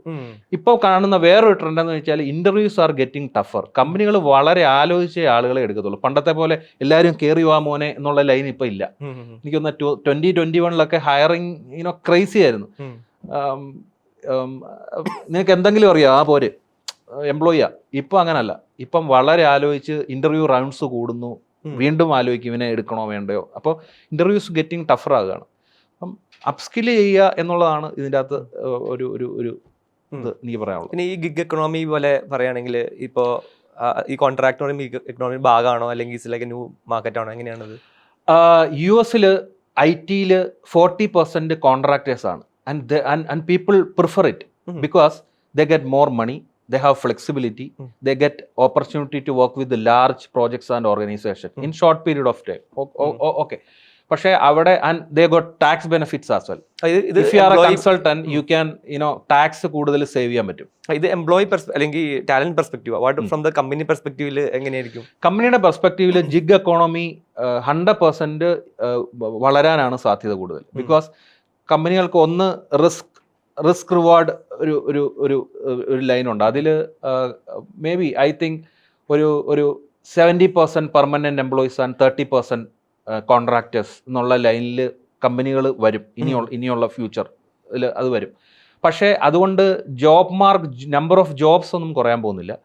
Jobs will be different, but you have to change it according to it. നമ്മൾ നേരത്തെ കണ്ടുകൊണ്ടിരുന്ന job titles ഒന്നും ആയിരിക്കില്ല maybe in 5 to 10 years വരാൻ പോകുന്നു. ഏതൊക്കെ ഇതിൽ സ്കിൽ ചെയ്യണം ഇൻ യുവർ പെർസ്പെക്റ്റീവ്, അങ്ങനെ പറയുകയാണെങ്കിൽ? If you ask me Yellow as a platform, ഞങ്ങൾക്ക് ഇപ്പോഴും ഏറ്റവും കൂടുതൽ ഡിമാൻഡ് വരുന്നത് ജാവ ഡെവലപ്പേഴ്സാണ്. ബിക്കോസ് ജാവ ഭയങ്കര ഓൾഡ് ബട്ട് എന്റർപ്രൈസ് ആണ്, എന്റർപ്രൈസസ് ഉപയോഗിക്കുന്നതാണ്, അതാണ് ആ സ്കെയില് വരുന്നത്. ബട്ട് ML മെഷീൻ ലേണിംഗ്, പിന്നെ of course manual testing jobs, there are lot of tools വരുന്നുണ്ട്. അർജുൻ മേനോനൊക്കെ അതിൽ അങ്ങനെ ഒരു ടൂളാണ് ബിൽഡൊക്കെ ചെയ്യുന്നത്. അപ്പോൾ സ്മാർട്ട് ടെസ്റ്റിംഗ് ടൂൾസ് വന്നുകൊണ്ടിരിക്കുകയാണ്. അപ്പോൾ മാനുവൽ ടെസ്റ്റിംഗ് മാത്രമായിട്ട് ഇനി അടുത്ത 20 years ഒന്നും ടെസ്റ്റേഴ്സിന് പോകാൻ പറ്റില്ല. സോ ടൂൾസ് വരും. QA ആളുടെ ജോലി പോകുന്നതല്ല, അവർ അപ്സ്കിൽ ചെയ്യണം അടുത്ത ലെവലിലേക്ക്, ഓട്ടോമേഷൻ പഠിക്കണം. ഈ tools enabled, for example A person with a tool can do 10% job എന്നുള്ള ലൈനിലേക്ക് വരും. യെസ്. അപ്പോൾ അത് അല്ലാതെ ഞാൻ മാനുവൽ ടെസ്റ്റിംഗ് ആണ് നെക്സ്റ്റ് 20 years ഞാൻ മാനുവൽ ടെസ്റ്ററാന്ന് പറഞ്ഞു കഴിഞ്ഞാൽ it will be difficult. Basically ഈ ഏതൊക്കെ ടൂൾസ് വരുന്നുണ്ട് അതൊക്കെ പഠിച്ചെടുത്ത് അടുത്തടുത്ത് പെട്ടെന്ന് മാറുന്നുണ്ട്. അപ്പോൾ അതൊക്കെ എക്യുപ്ഡ് ആയിട്ട് നമ്മുടെ റെപ്പോസിറ്ററി വെക്കണം. So we know when the use case comes we can easily use the tools and get things done. അപ്പോൾ ഗെറ്റിംഗ് തിങ്സ് ഡൺ എന്നുള്ള സംഭവത്തേക്ക് ആവും മോർ ദാൻ ദ ഇത്രയും ആൾക്കാരെ കൂടുതൽ എംപ്ലോയ് ചെയ്യുന്ന ടൈമിനേക്കാളും കൂടുതൽ. That's a good interesting perspective. So for the last 1 hour we had a really good conversation and thank you Jojis, ഇത്ര പോലെ insightful conversation. Even the back crew ഉണ്ട്, എല്ലാവരും ബവടിച്ചിരിക്കുകയാണ്. Even his wife is also there listening to the conversation. And thanks again for joining the show and look forward to more episodes and shooting more things together. And signing off, Felix from KPH.